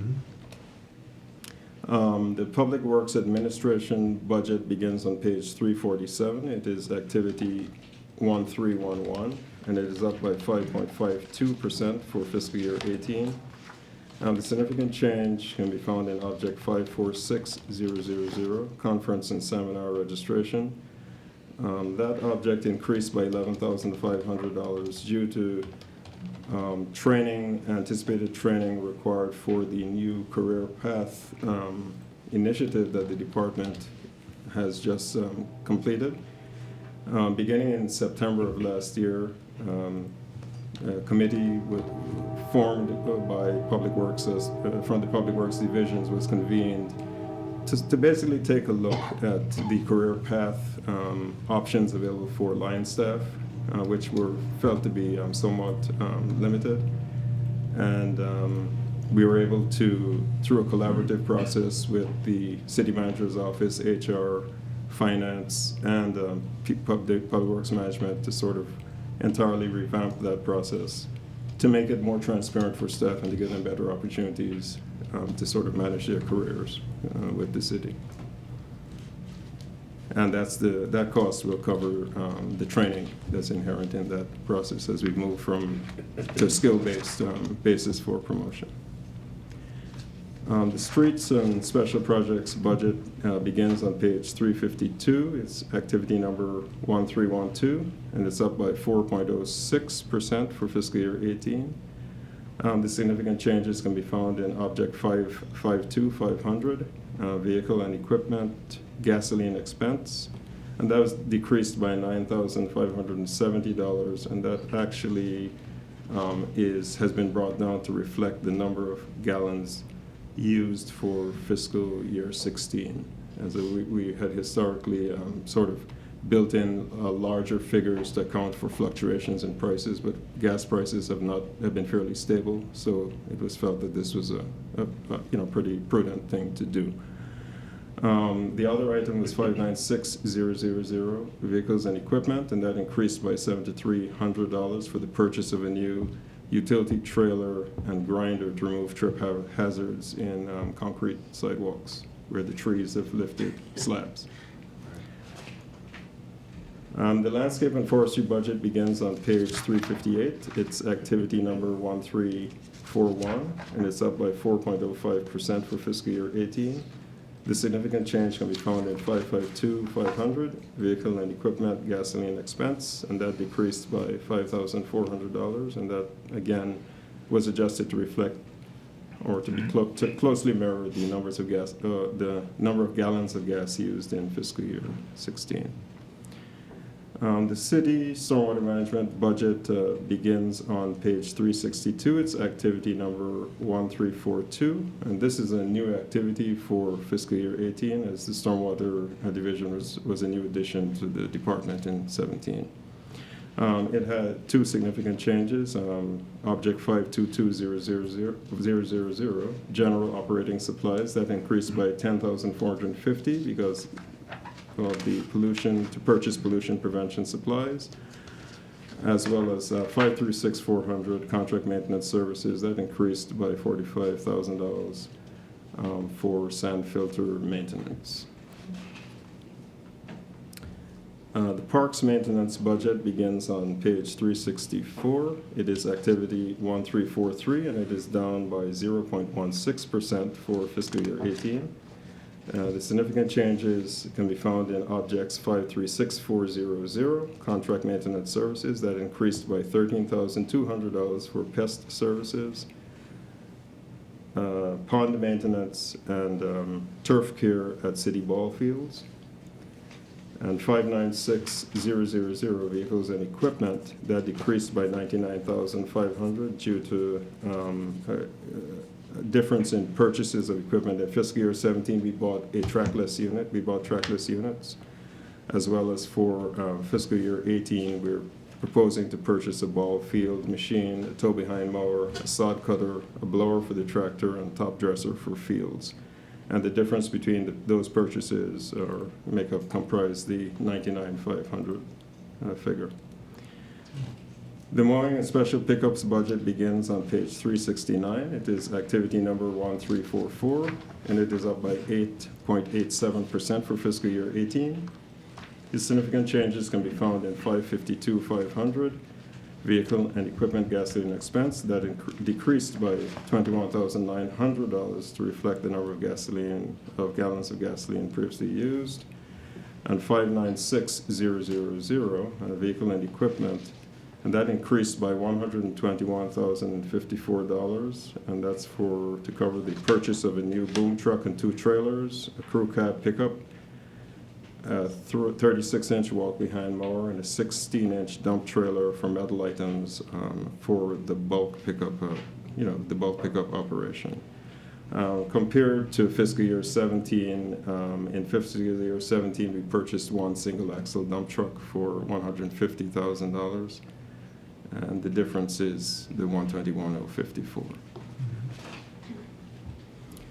The recycling budget begins on page 373. It's activity number 1345, and it is up by 3.22% for fiscal year 18. The significant change can be found in 567000, rental and use charges, and that that increased by $31,000 to account for the increase in the cost of curbside recycling fees due to an increase in the number of homes receiving this service. And every year we do have an adjustment to this contract as I think around 21 new homes or so a month come on board. So we have to make a corresponding adjustment in the price. The engineering services budget begins on page 375. It's activity number 1351, and it's up by 17.94% for fiscal year 18. The significant changes can be found in objects 532000, engineering and architectural, and that increased by $35,000 to account for inclusion of the inspection of short span bridges and culverts on a 2-year recurring cycle. And 596000, vehicles and equipment, and that increased by $31,000 to account for the purchase of a new vehicle for the recently hired Public Works right-of-way inspector. And that's it. Were there any questions? Question about recycling. Yes. 1345. So the charges increased by 31,000, but that's offset by the additional number of houses that are going to be paying the recycling fee. I may ask Ali to sort of get into the details of that. Just trying to We figure. probably subsidize this. Yeah, I'm sure we subsidize do, it. but I'm trying to figure out what part of that is subsidy and what part of it is just increased cost per house. Ali Mumpara, Engineering Services Division Chief. The cost is a pass-along cost. We charge every household $89.20 a year. I think it stayed stable for the last 3 years. It's something we may take a look at next year, but that cost it makes up the recycling fee. So it goes on the tax rates each July. This is a cost that we put in here, and we recover the funds from the tax rate. Okay, thank you. I had a question about telephone landlines. Do we have any buildings in the city any longer that will maintain at least one landline? Or are we completely gone to IP phones? I know it's an IT question, but it's in this budget. Much of the voice traffic has moved over to the IP phones, but we'll still be using POTS lines, plain old telephone services, for things like alarms and elevators. So every facility will continue to have a certain number of traditional phone lines. Okay. Yeah. You know, computers go down, your phones go down, so it's where the network goes down. That's Exactly. why you need something like that. I just want to make sure, especially for public safety. Sure, we have all kinds of disaster backup, right? I'll add, as we've are planning on canceling many of the phone lines for voices, we're actually adding phone lines for 911 service in the event of the network going down, that all the voice switches will still have traditional phone service for 911 public safety purposes. Okay, Great. thank you, good. Michael, thank you very much. Thank you. So the 2 points on PW. You notice Mike did skip a few of the smaller accounts. They had no significant changes. Sure, in them. yeah. And secondly, in recycling, I think I heard someone say that they believed we have some contribution to this, but in fact, it's fully covered by the Okay, by the fee. I did not realize that. Okay. Michael, thank you. Thank you, man. Now we're going to move on to our capital improvements plan.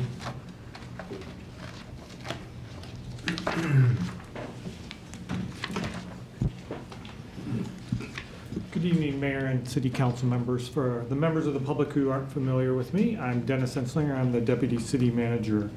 And the CIP begins on page 391 and continues on to page 456. As a general introduction to the CIP, I wanted to talk a little bit about the transfer from the general fund. In FY18, the general fund transfer is just over $10 million.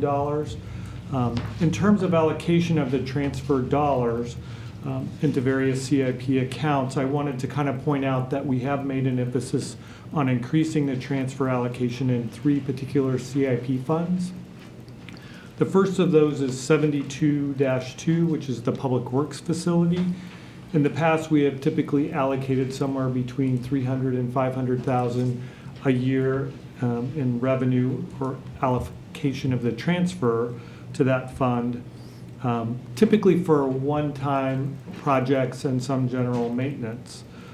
We've identified the need for a future addition. So the proposed budget increases the allocation in FY18 to $875,000, and that continues throughout the 5-year CIP process. One of the reasons for this is to try to start saving. As you know, the City of Gaithersburg has a pay-as-you-go philosophy, and we believe the addition will be a significant amount. And so in future years, we need to save up for that, and we're trying to increase the amount of allocation of transfer dollars based upon that. We do have a facility need study that will be done in FY19 that will give us a better idea of those total costs for the addition or the anticipated cost. So we may need to reallocate that number either higher or lower based upon that study. The second fund that we've actually placed a little bit more money in terms of the transfer from the general fund is 98-1, which is the facilities projects. This is kind of our catch-all. CIP, which includes a number of buildings and facilities. As you're aware, we're currently undertaking kind of a facility condition and needs assessment for those building assets and trying to determine the life expectancy on those assets. We do believe that we will need additional funding in the future for those, partly because of the age of our buildings and assets. And so we've allocated a little bit more money with regard to that. In fact, we've increased it from what would be typically 600 to 800,000 a year to an FY18 1.3 million. And then in the future years, it kind of varies depending on some of the projects that we're anticipating occurring.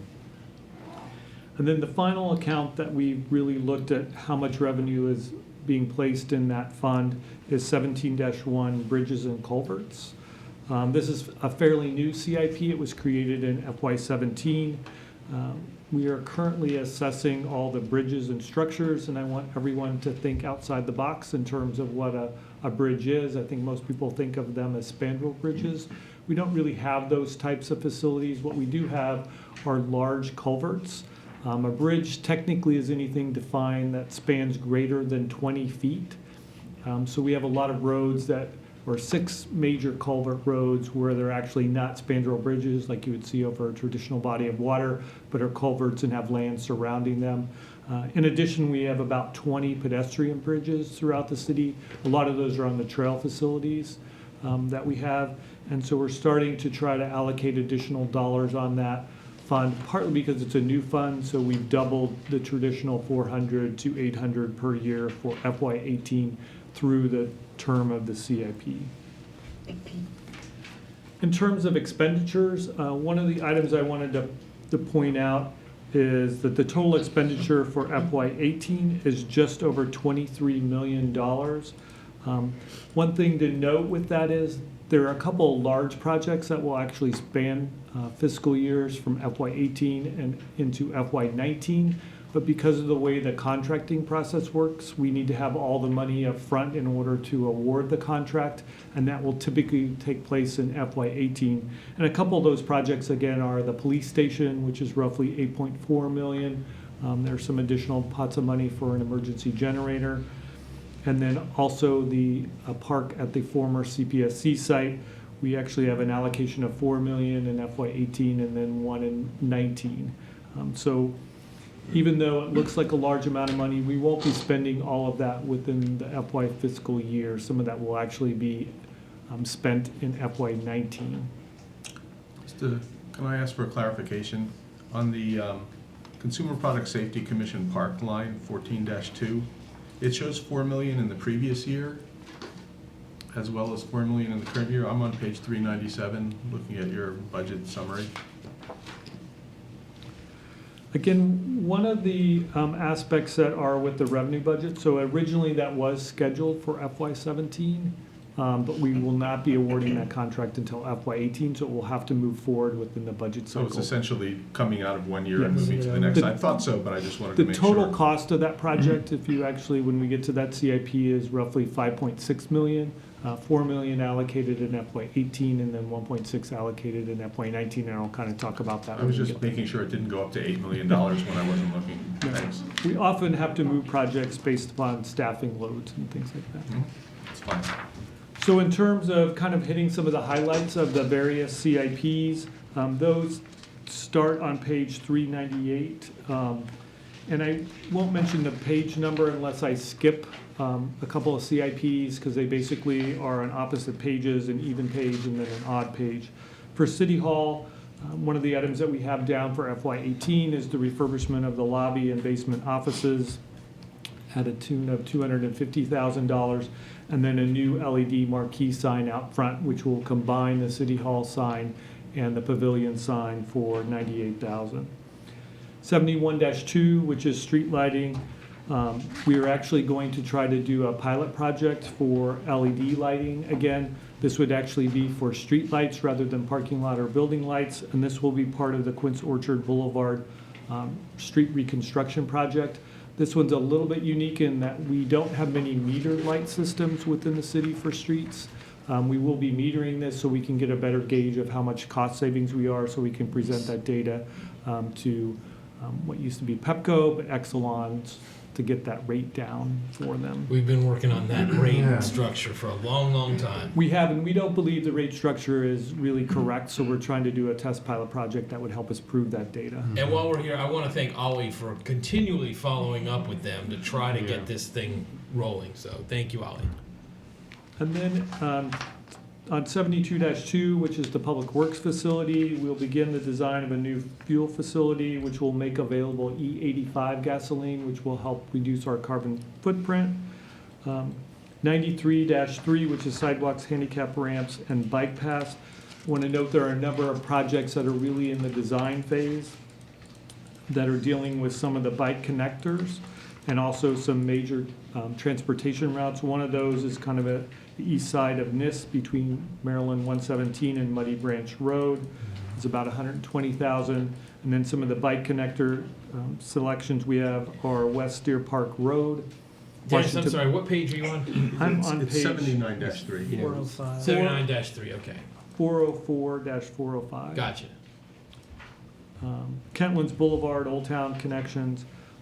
A lot of these projects, we are requesting reimbursement from our portion of the Montgomery County Development Impact Tax as soon as we sign that agreement, but they need to be included in our CIP in order for the county to list those projects.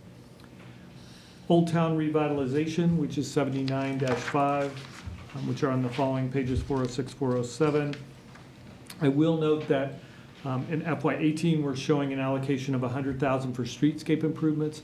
A few weeks back, we came to you with the Old Town Park Plaza project, which needed some additional funding. So we will be modifying what's in the proposed budget to remove the $100,000 from FY18 and move those to future out years, probably FY20, and then do some corresponding changes to the 21, 22, and 23 based upon that.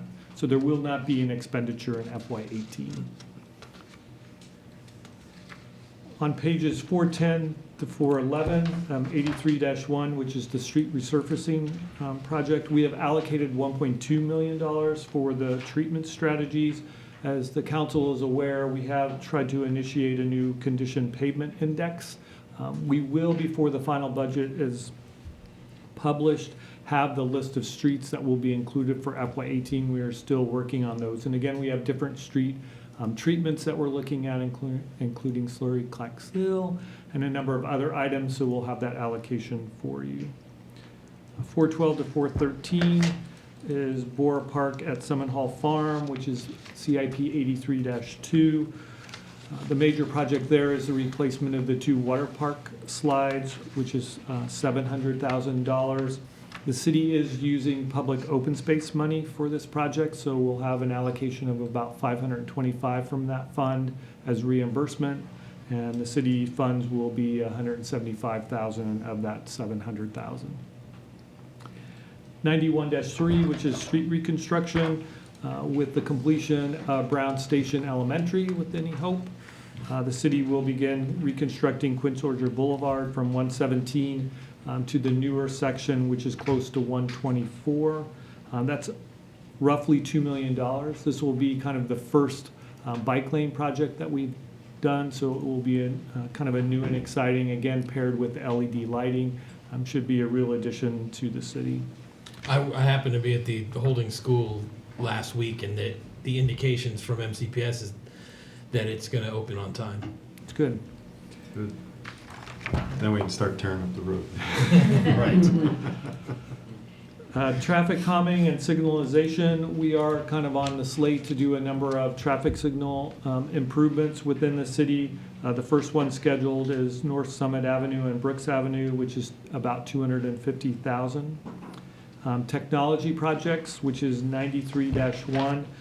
The main item we'll be doing there is implementation of the expanded body camera system for the police department, which is about $90,000. Again, that's just the equipment side. You heard the chief earlier speak about what it costs to actually do the operational side in terms of the data and electronic storage. 98-1, which is the facilities projects, just to keep everybody on the same pages, 420 to 421. The major projects under that particular CIP relate to the Arts Barn, which include repointing work of the masonry, which is about 125, and then roof replacement, which is just under 300,000. Art in Public Places, which is CIP 98-4, will actually be installing Constitution Gardens art project, which is a kids entry marker. We currently have an arch over the main pedestrian entrance. There'll actually be one by the kids entrance, which will be kind of a dome with some artwork inside of it. In addition, there'll be the installation of artist-made trail markers for Bora Park. That's roughly about 10,000. And also, I cannot say this, a sundial created by, it's too late in the evening, created by an artist at that facility. In terms of transportation enhancements, those are on page 427. Well, before we go there, Tony, we had discussed the potential for an art in public places installation along, maybe as part of the brick wall or along the brick wall behind the new apartments here in Old Town. So how would that work, budget-wise? I mean, we don't know obviously what we're looking at or looking to do here yet, but We don't, and we had some discussions with Parks and Rec, notably Denise Kaiser, who has been thinking about it, and is going to take it to, I believe, committee, the Art and Public Places Committee. We thought that this budget carries a balance for several years, so we'd be able to get started on anything, and that if we came up with something over the summer, it would probably be an FY19 project, and we'd bring a budget for you at that point. Thank you.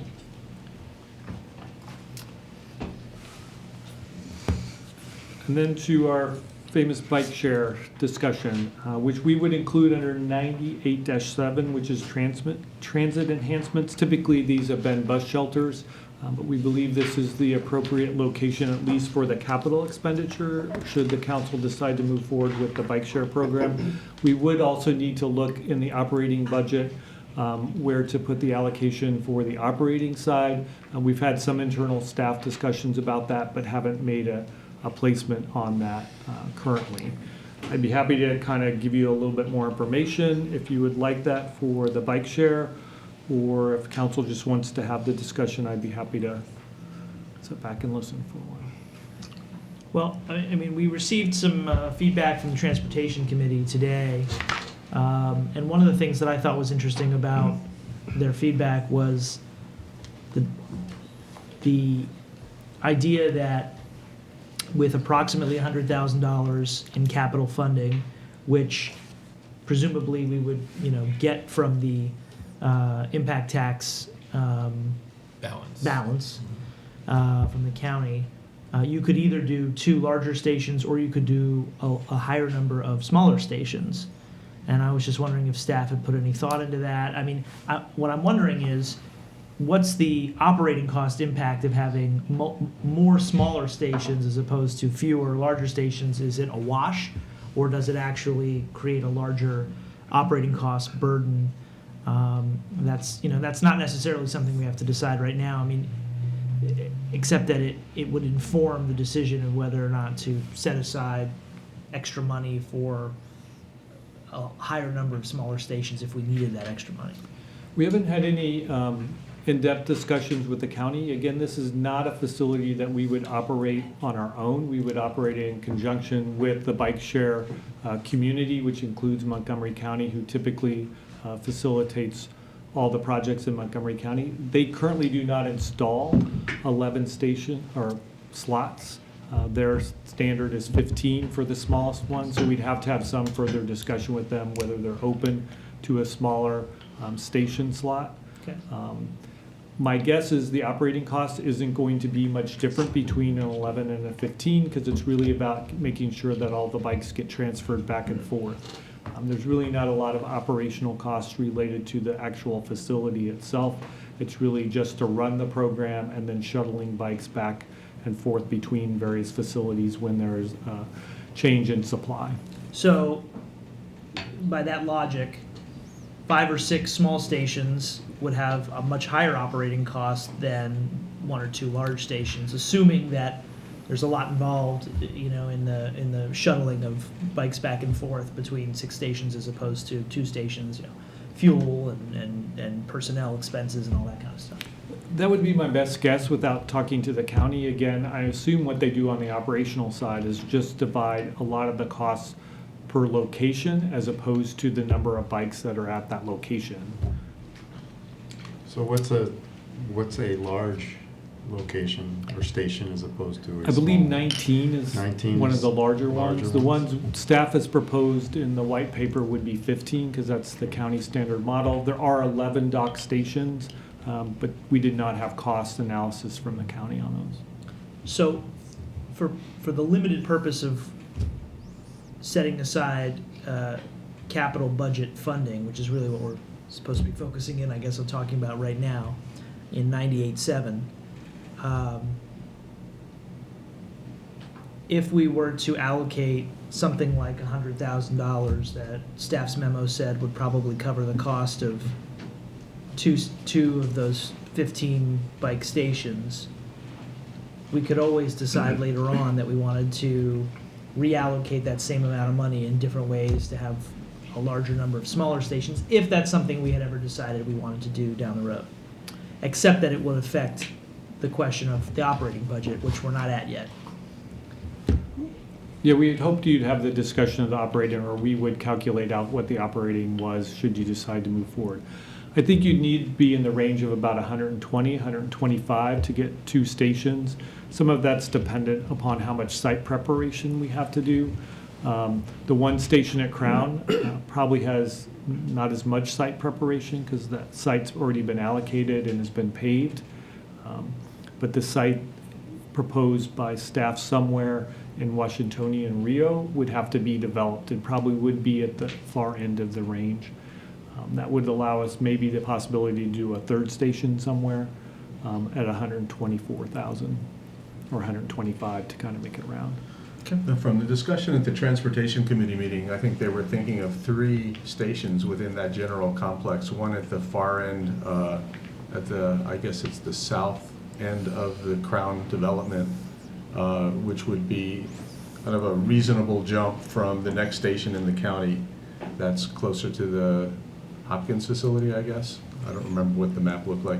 So one there, one in the middle of Crown, and then one in Rio.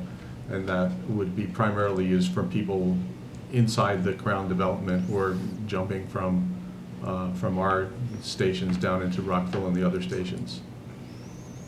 Yeah, staff has identified 2 sites within Crown, one that's in kind of the commercial district area, and then one that would be more in the residential area. The site we proposed for that is actually on the Crown Park site. The difficulty may be timing on that one because we don't actually have under our ownership the Crown Park site. That may be transferred to us in FY18 or FY19, I don't know.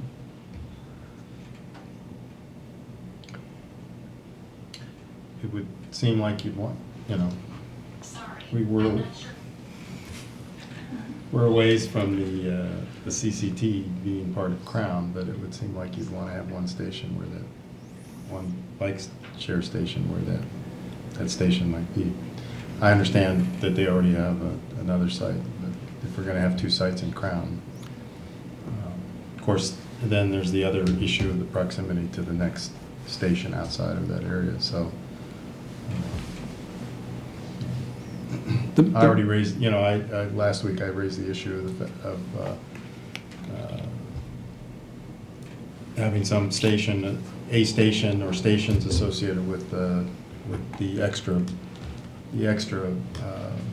ride-on bus route, express bus route that's going to start at Lake Forest, have a couple of stops in the city as well, which is kind of addresses the principle of the last mile of the commute from public transit. So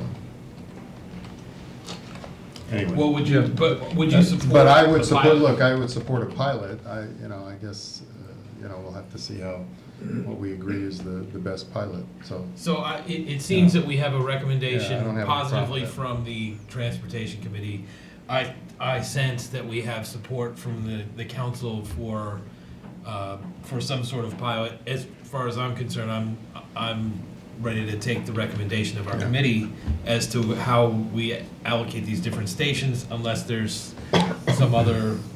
Well, I don't know that we're ready to make that specific decision yet. Well, not about- I mean, I separate that from the budget decision, Right. which is to say we should have enough in the capital and operating budgets to be able to do 2 or 3 stations. whatever options we That's think what I'm we saying. think might be on the That table. is what I'm saying. Okay, that's what you're saying. That's Yeah, in general. Without Yeah. necessarily saying where those stations are going to be yet, or Sort of the or whether number. we're going to have 2 or 3 or whatever. But we just need to make sure we have enough money in there Exactly. to give us the option to do that. So what staff would probably recommend then is that we actually put money in for 2 stations. There is sufficient budget in the transit enhancement or balance that if should we run over, we would have additional funding for a 3rd station if that would be needed. And then on the operational side, I would probably suggest the same thing. You know, we indicated that the operational costs in terms of the full operational costs without the possible 50% share from the county to be at a roughly $34,000. So we would put in the budget $35,000 with the anticipation that we would receive some share cost savings with that, and that might include a 3rd station. Should we not get that percentage, we do have unallocated at $500,000 per year that we could draw from that, depending on which fund it's in. That proposal, it sounds perfect to me. Exactly what you just said. I support that. Yeah, I'm Okay, cool. so we're settled to move forward here on this. Okay. Just to refresh everybody where we're at in terms of pages, we're on 426 to 427, which is 91-1 CIP, the 355 corridor plan improvements. We'll see the completion of the Forest Oak Cemetery improvements in FY18. That will be bid out here soon and come back, but the expenditure won't occur until after July 1. For 99-4, which is Old Town Park Plaza, as I mentioned before, it is anticipated that we will complete this project in FY18. It will actually span 2 fiscal years, one FY17. Completion of the project is estimated with contingency at 1.9. We will modify the proposed budget to reflect the 1.9 as opposed to the 1.4, which is shown in the current budget. I'm going to start skipping around a little bit more to kind of hit some highlights on some of the other CIPs. So on page 432 to 433, 00-4 renovation of improvements of existing parks. We will be constructing Walkerfield lighting in Morris Park at $200,000. On pages 434 to 435, 01-2, which is the Kentlands Mansion, as mentioned by Michelle earlier. The construction of the side garden project will be completed in FY18 at $385,000. On pages 438 to 439, we have 09-01, which is the Gaithersburg Police Station CIP. It is anticipated that we will let the contract in FY18. Again, the construction will not be finished until FY19 for that particular facility. The current estimate just for the building itself is $8.4 million. We will be coming back to you on that project in May.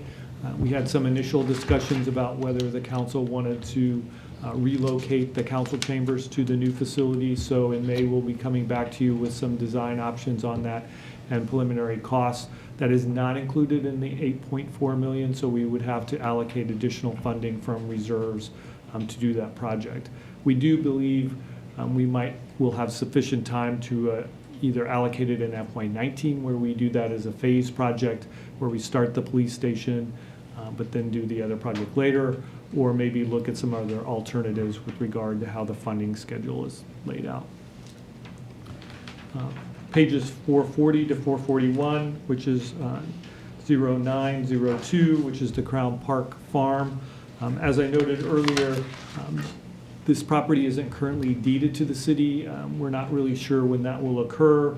So every year we allocate approximately $230,000 to start renovation of the historic structures on that site and some park design.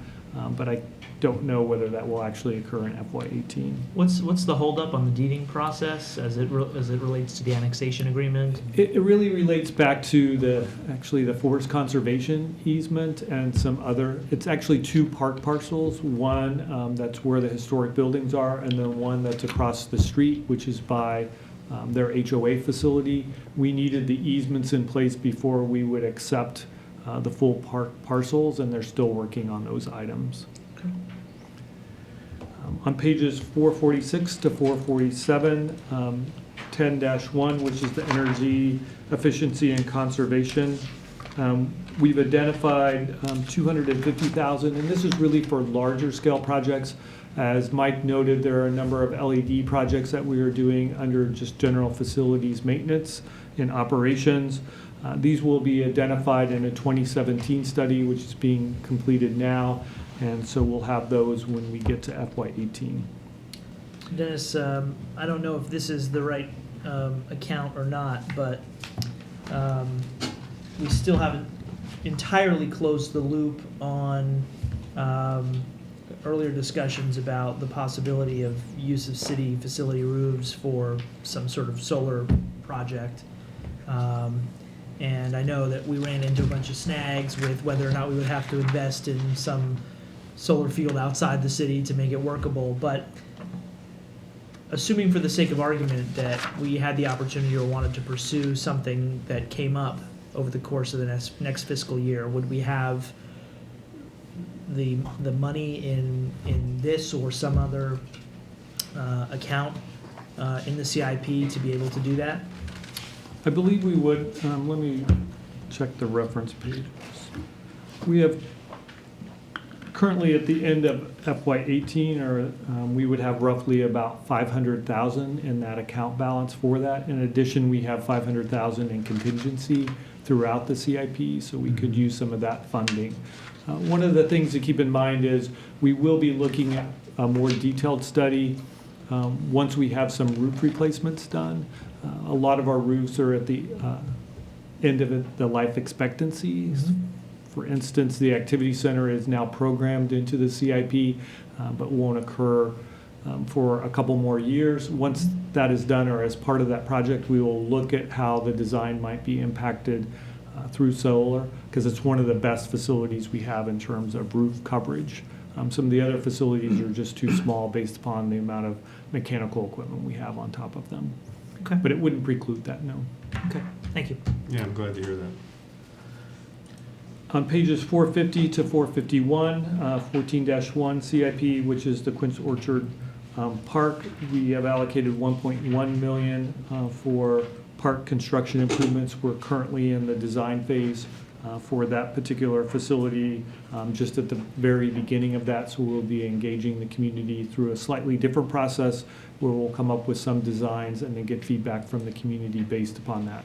Just partly because of the site constraints of that, there'll be limited amount of park improvements, so we want to set the right expectation when we come forward with the public. I thought much of it was going to be passive park. Yeah. It will be, and that's because of the site constraints. There will be, we're looking at some enhancements, but we'd rather come with kind of a pick and plug and pay system where we go to the community and say, we think these are the options that might work. What do you think about those? And then put them down on paper and make them executed. Pages 452 to 453, which is 14-2 CIP, which is the park at the former Consumer Product Safety Commission. I will be so happy when we rename this park. It's a mouthful. We have allocated roughly $4 million in FY18. As I noted earlier, we've allocated $1.6 million in FY19. There may be some scheduling issues with the two allocation dollar amounts.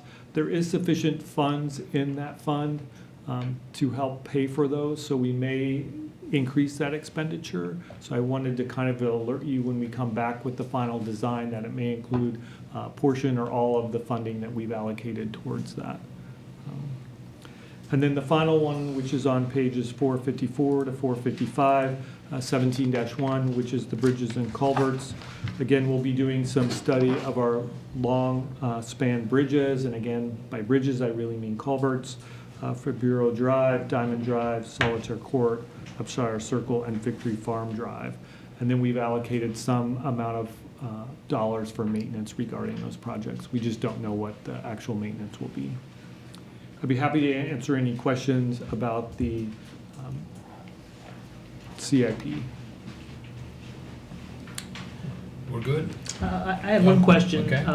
It's all there. I realize a lot of our money is being dedicated to a handful of big projects, which we've made a strategic decision to do, and that's fine.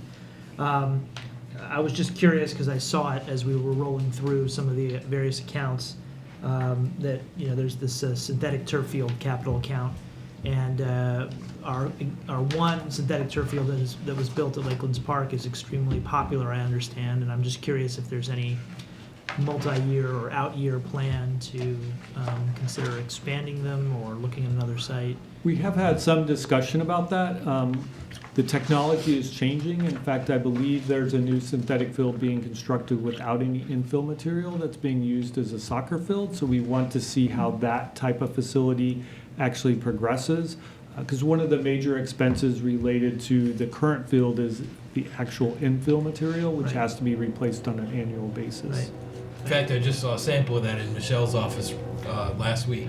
Okay. It's cool. So we will be bringing in future CIPs kind of a better schedule, but we wanted to wait until we could examine that technology.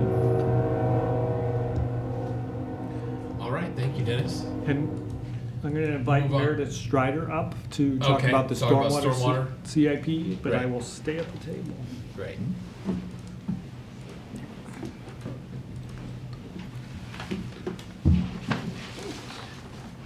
Good evening, Mayor and Council. Welcome. Good evening. Here we are to talk about stormwater. And I'll just let you know that the stormwater CIP begins on page 457. And the stormwater CIP is driven primarily by the city's MS4 permit, as we know. And it supports operational expenses as well as grant programs, capital improvement projects, and TMDL restoration capital projects that go towards our 20% restoration requirement. And all of those things help us on our path to regulatory compliance. Revenues and expenditures begin on page 459 and run through page 484. And to recap a little from last week, the revenue is provided primarily by the Stormwater Management Program fee, and gets us about approximately $4.5 million. The rate is assessed to all property owners, including the city of Gaithersburg, and is currently, and that $4.5 million figure is actually based on the proposed rate of $26.40. Though the FY17 rate is $22.44. In addition, we have the annual general fund contribution, which is increasing this year to just over $1 million, and that is in line with the rate model that was adopted by council, I think 2 years ago, maybe almost 3 years now. We have a couple of transfers as well. The city's payment for its own impervious surfaces, and that's about $120,000, and then a transfer to cover hardship properties, and that is about $22,000. And some interest income of $140,000. So our total anticipated revenue for FY18 is about $5.8 million. Then moving on to expenditures, those are divided into operational capital projects and the TMDL capital projects, which we know we will have to fulfill as part of our upcoming MS4 permit. We do also anticipate rerunning the rate model in FY18 once the permit is issued, and we have included funding in FY18 for that purpose. We've added 5 new CIP projects to FY18, as well as some new projections for FY22 construction.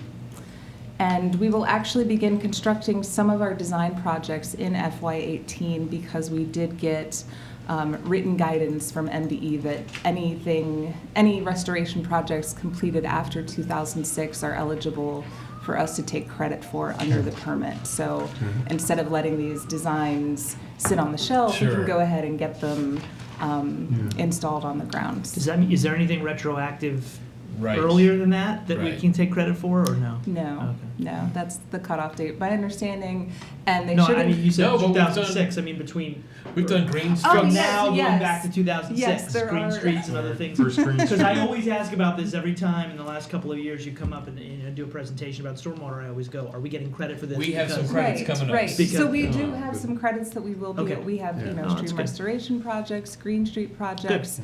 And we're just in the phases of, you know, accounting for all of these so that we can submit that list when it comes time to submit documentation for the permit application. Great, okay. Do you get to account for them in today's dollars?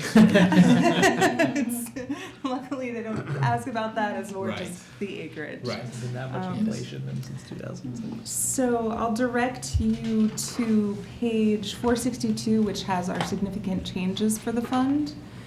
Under the furniture and fixtures account, that has increased by $8,700 in order to complete furnishing the stormwater management program offices. We need to have an office. We do. Yeah. We absolutely do. So that'll be a good thing and just, finish that off and not have to worry about that expense in the future. Under miscellaneous professional services, we have increased that account by $12,000 to include funding for rerunning the stormwater fee rate model during FY18, as we mentioned.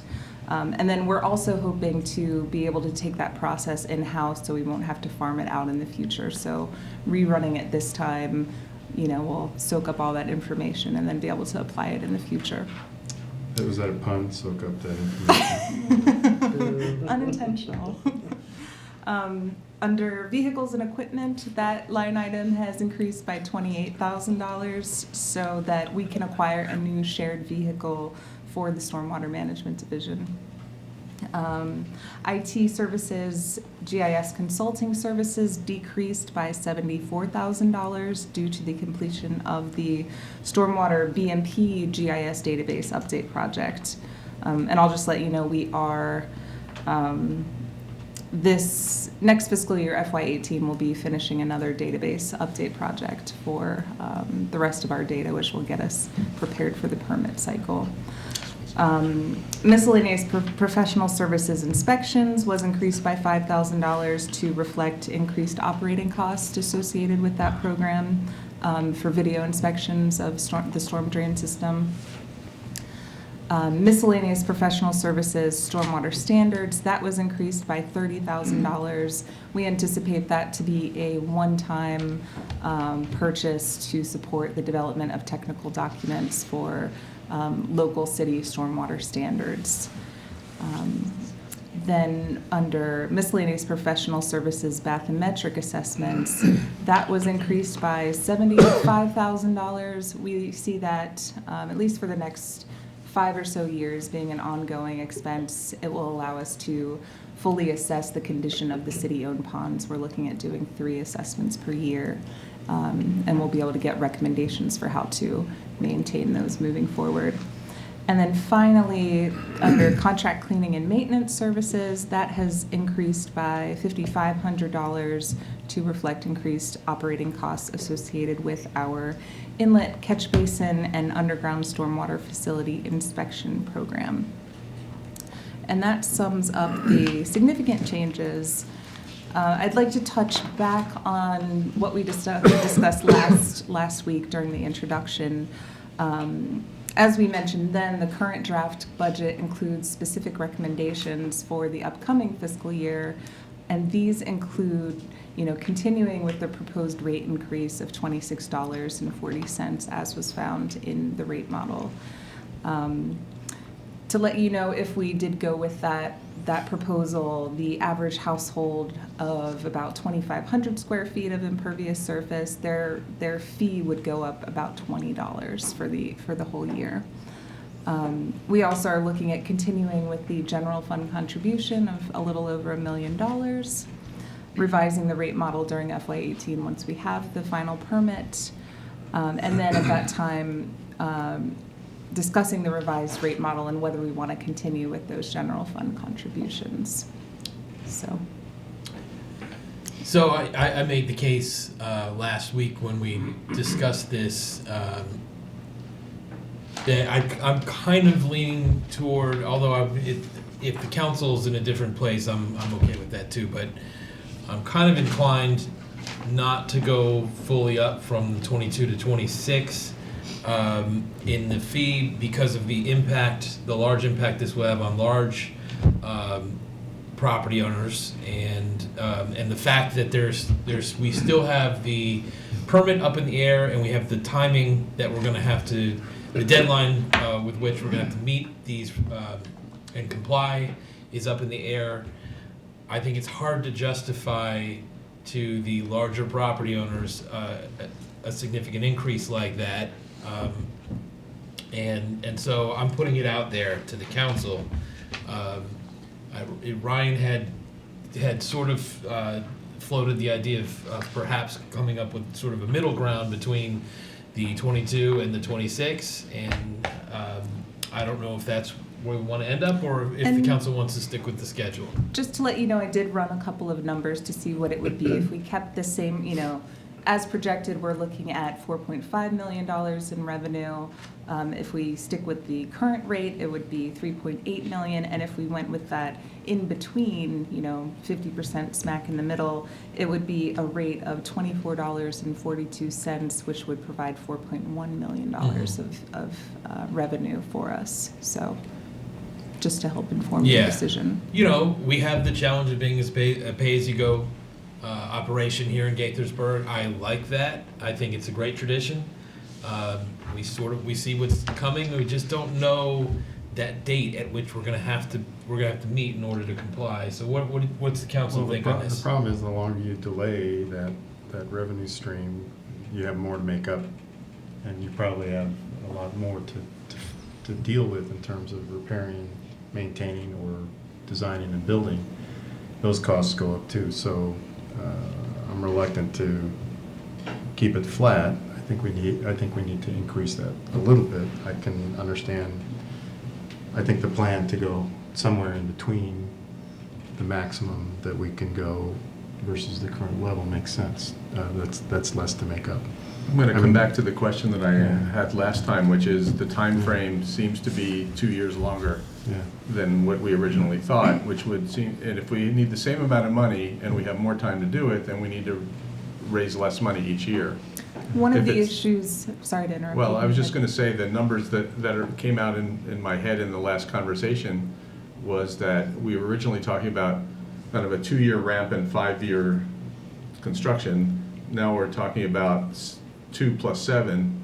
So if it's really 9 instead of 7, we only need 77% of the money per year that we thought we needed before. Correct. Which would seem to indicate, and you'd have to run the spreadsheet to figure out what the right numbers were, but it would seem like keeping the same number will still get us where we need to be, rather than going along the lines of the ramp that we had originally scheduled. Is that how the numbers work out, or? That does make sense.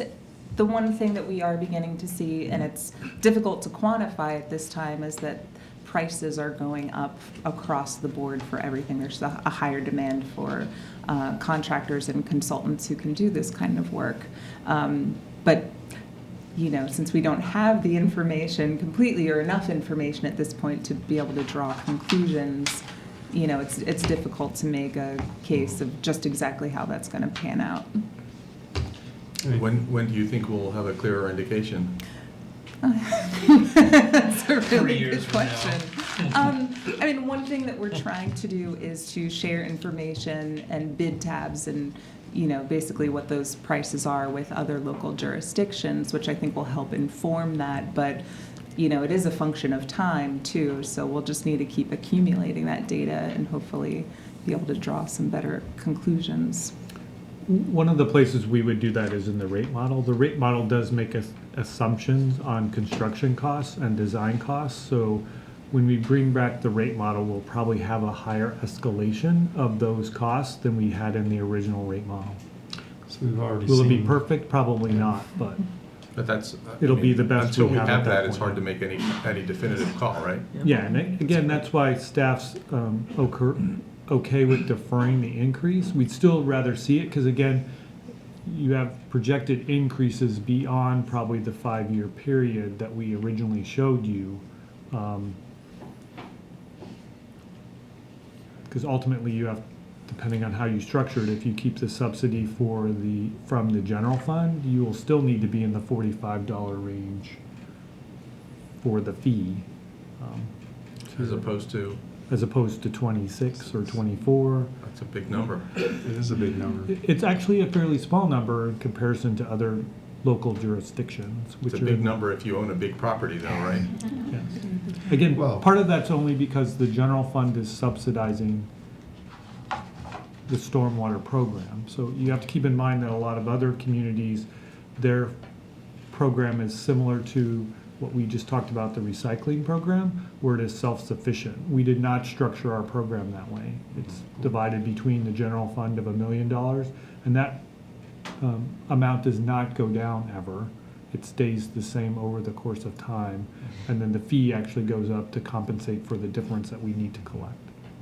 Well, some local governments are actually just taking it out of their general fund, and so any increases are going to be passed on through a tax increase if that revenue is needed. So I think we've already seen an example of where our estimates on design and construction costs are going to be have already been impacted by changes in the economy. When we look at Old Town Park Plaza plan, which we just added, $700,000 because of the increases in the costs of doing that, and I think that we're going to continue to see that.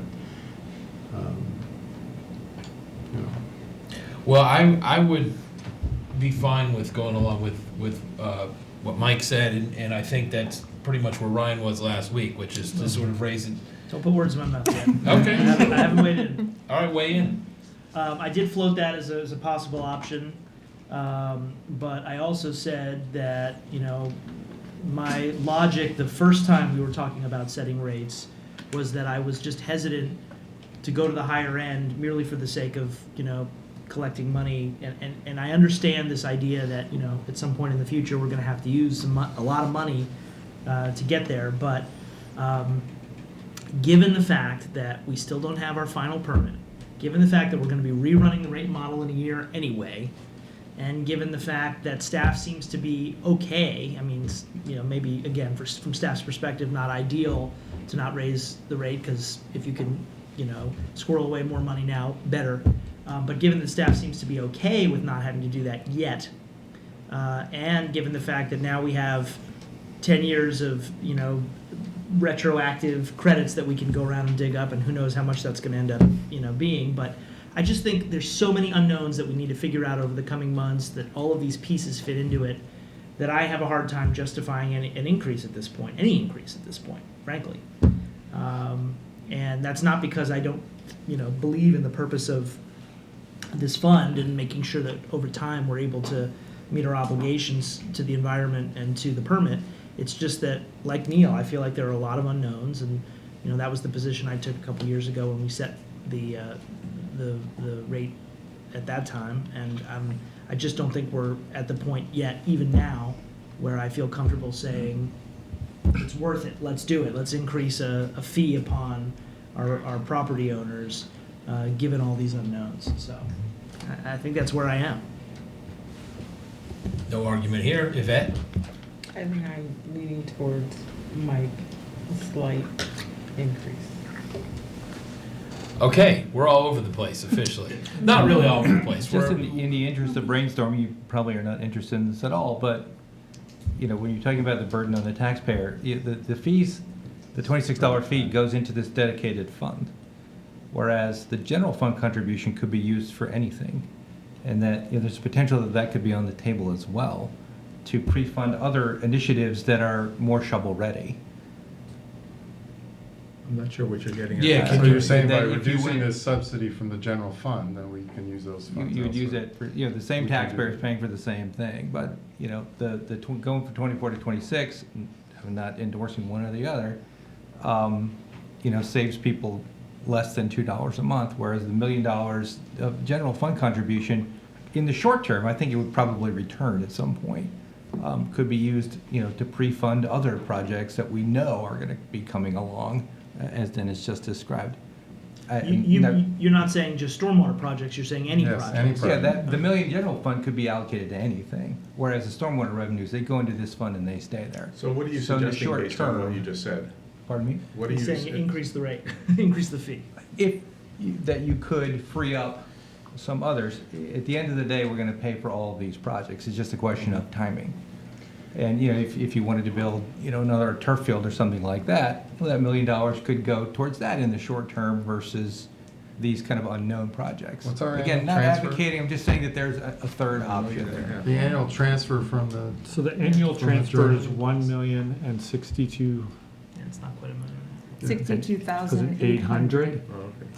In terms of what Tony's talking about, the difference between what was generated in FY17 and what would be generated in FY18 under the fund, if you did the increase, is roughly 700,000. There's also more impervious surface as some areas get developed. Yes. We would say that one of the difficulties is the agreements that were made under the Crown annexation. We are going to be making up stormwater for that development. It will not meet the full standard. So even though it's a new development, there Right, it will came be in in the under- future, Came it came under the old old standards. Right, so it's not So we paying will get its some fee. credit, but not to the maximum extent possible that we would have probably have gotten if it would be under the new standards. So revisiting the original discussion, we had agreed at that point, based on what we knew and what we didn't know at that time, of an escalating, of a fixed contribution from the general fund and escalation of the fee over some period of time, so that we were kind of easing people into the impact of this, particularly for the larger properties.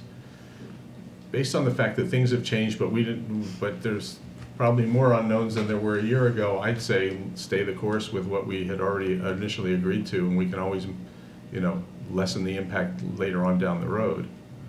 But at this point, we're talking about a relatively small amount of money in a particular year, with the potential of, we don't know what's going to happen, but there could be a bigger impact down the road if we don't do it now. I just don't like sudden shocks. I think last year when we first had to, or 2 years ago when this first hit people, it came as a big shock. So if we don't, there's no perfect answer at this point because there's so much imperfect information. But I'd say we had agreed on a program. I'd just as soon stay with it for now.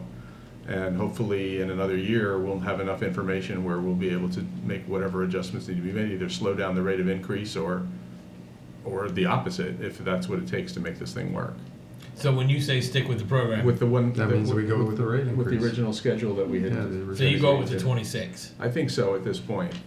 Just, I'm trying not to do spreadsheets in my head, but if there's, there's the spreadsheet would have so many blank cells in it that you can't really do the math right now. I just soon, we kind of thought about that program as a way to ease the property owners, particularly the larger property owners. This has a relatively minor impact on homeowners But even for the large property owners, the impact is relatively small, given Well, the overall. that's not what we heard from a couple of them last year, but. I don't know. If Well, it's small. Anyway.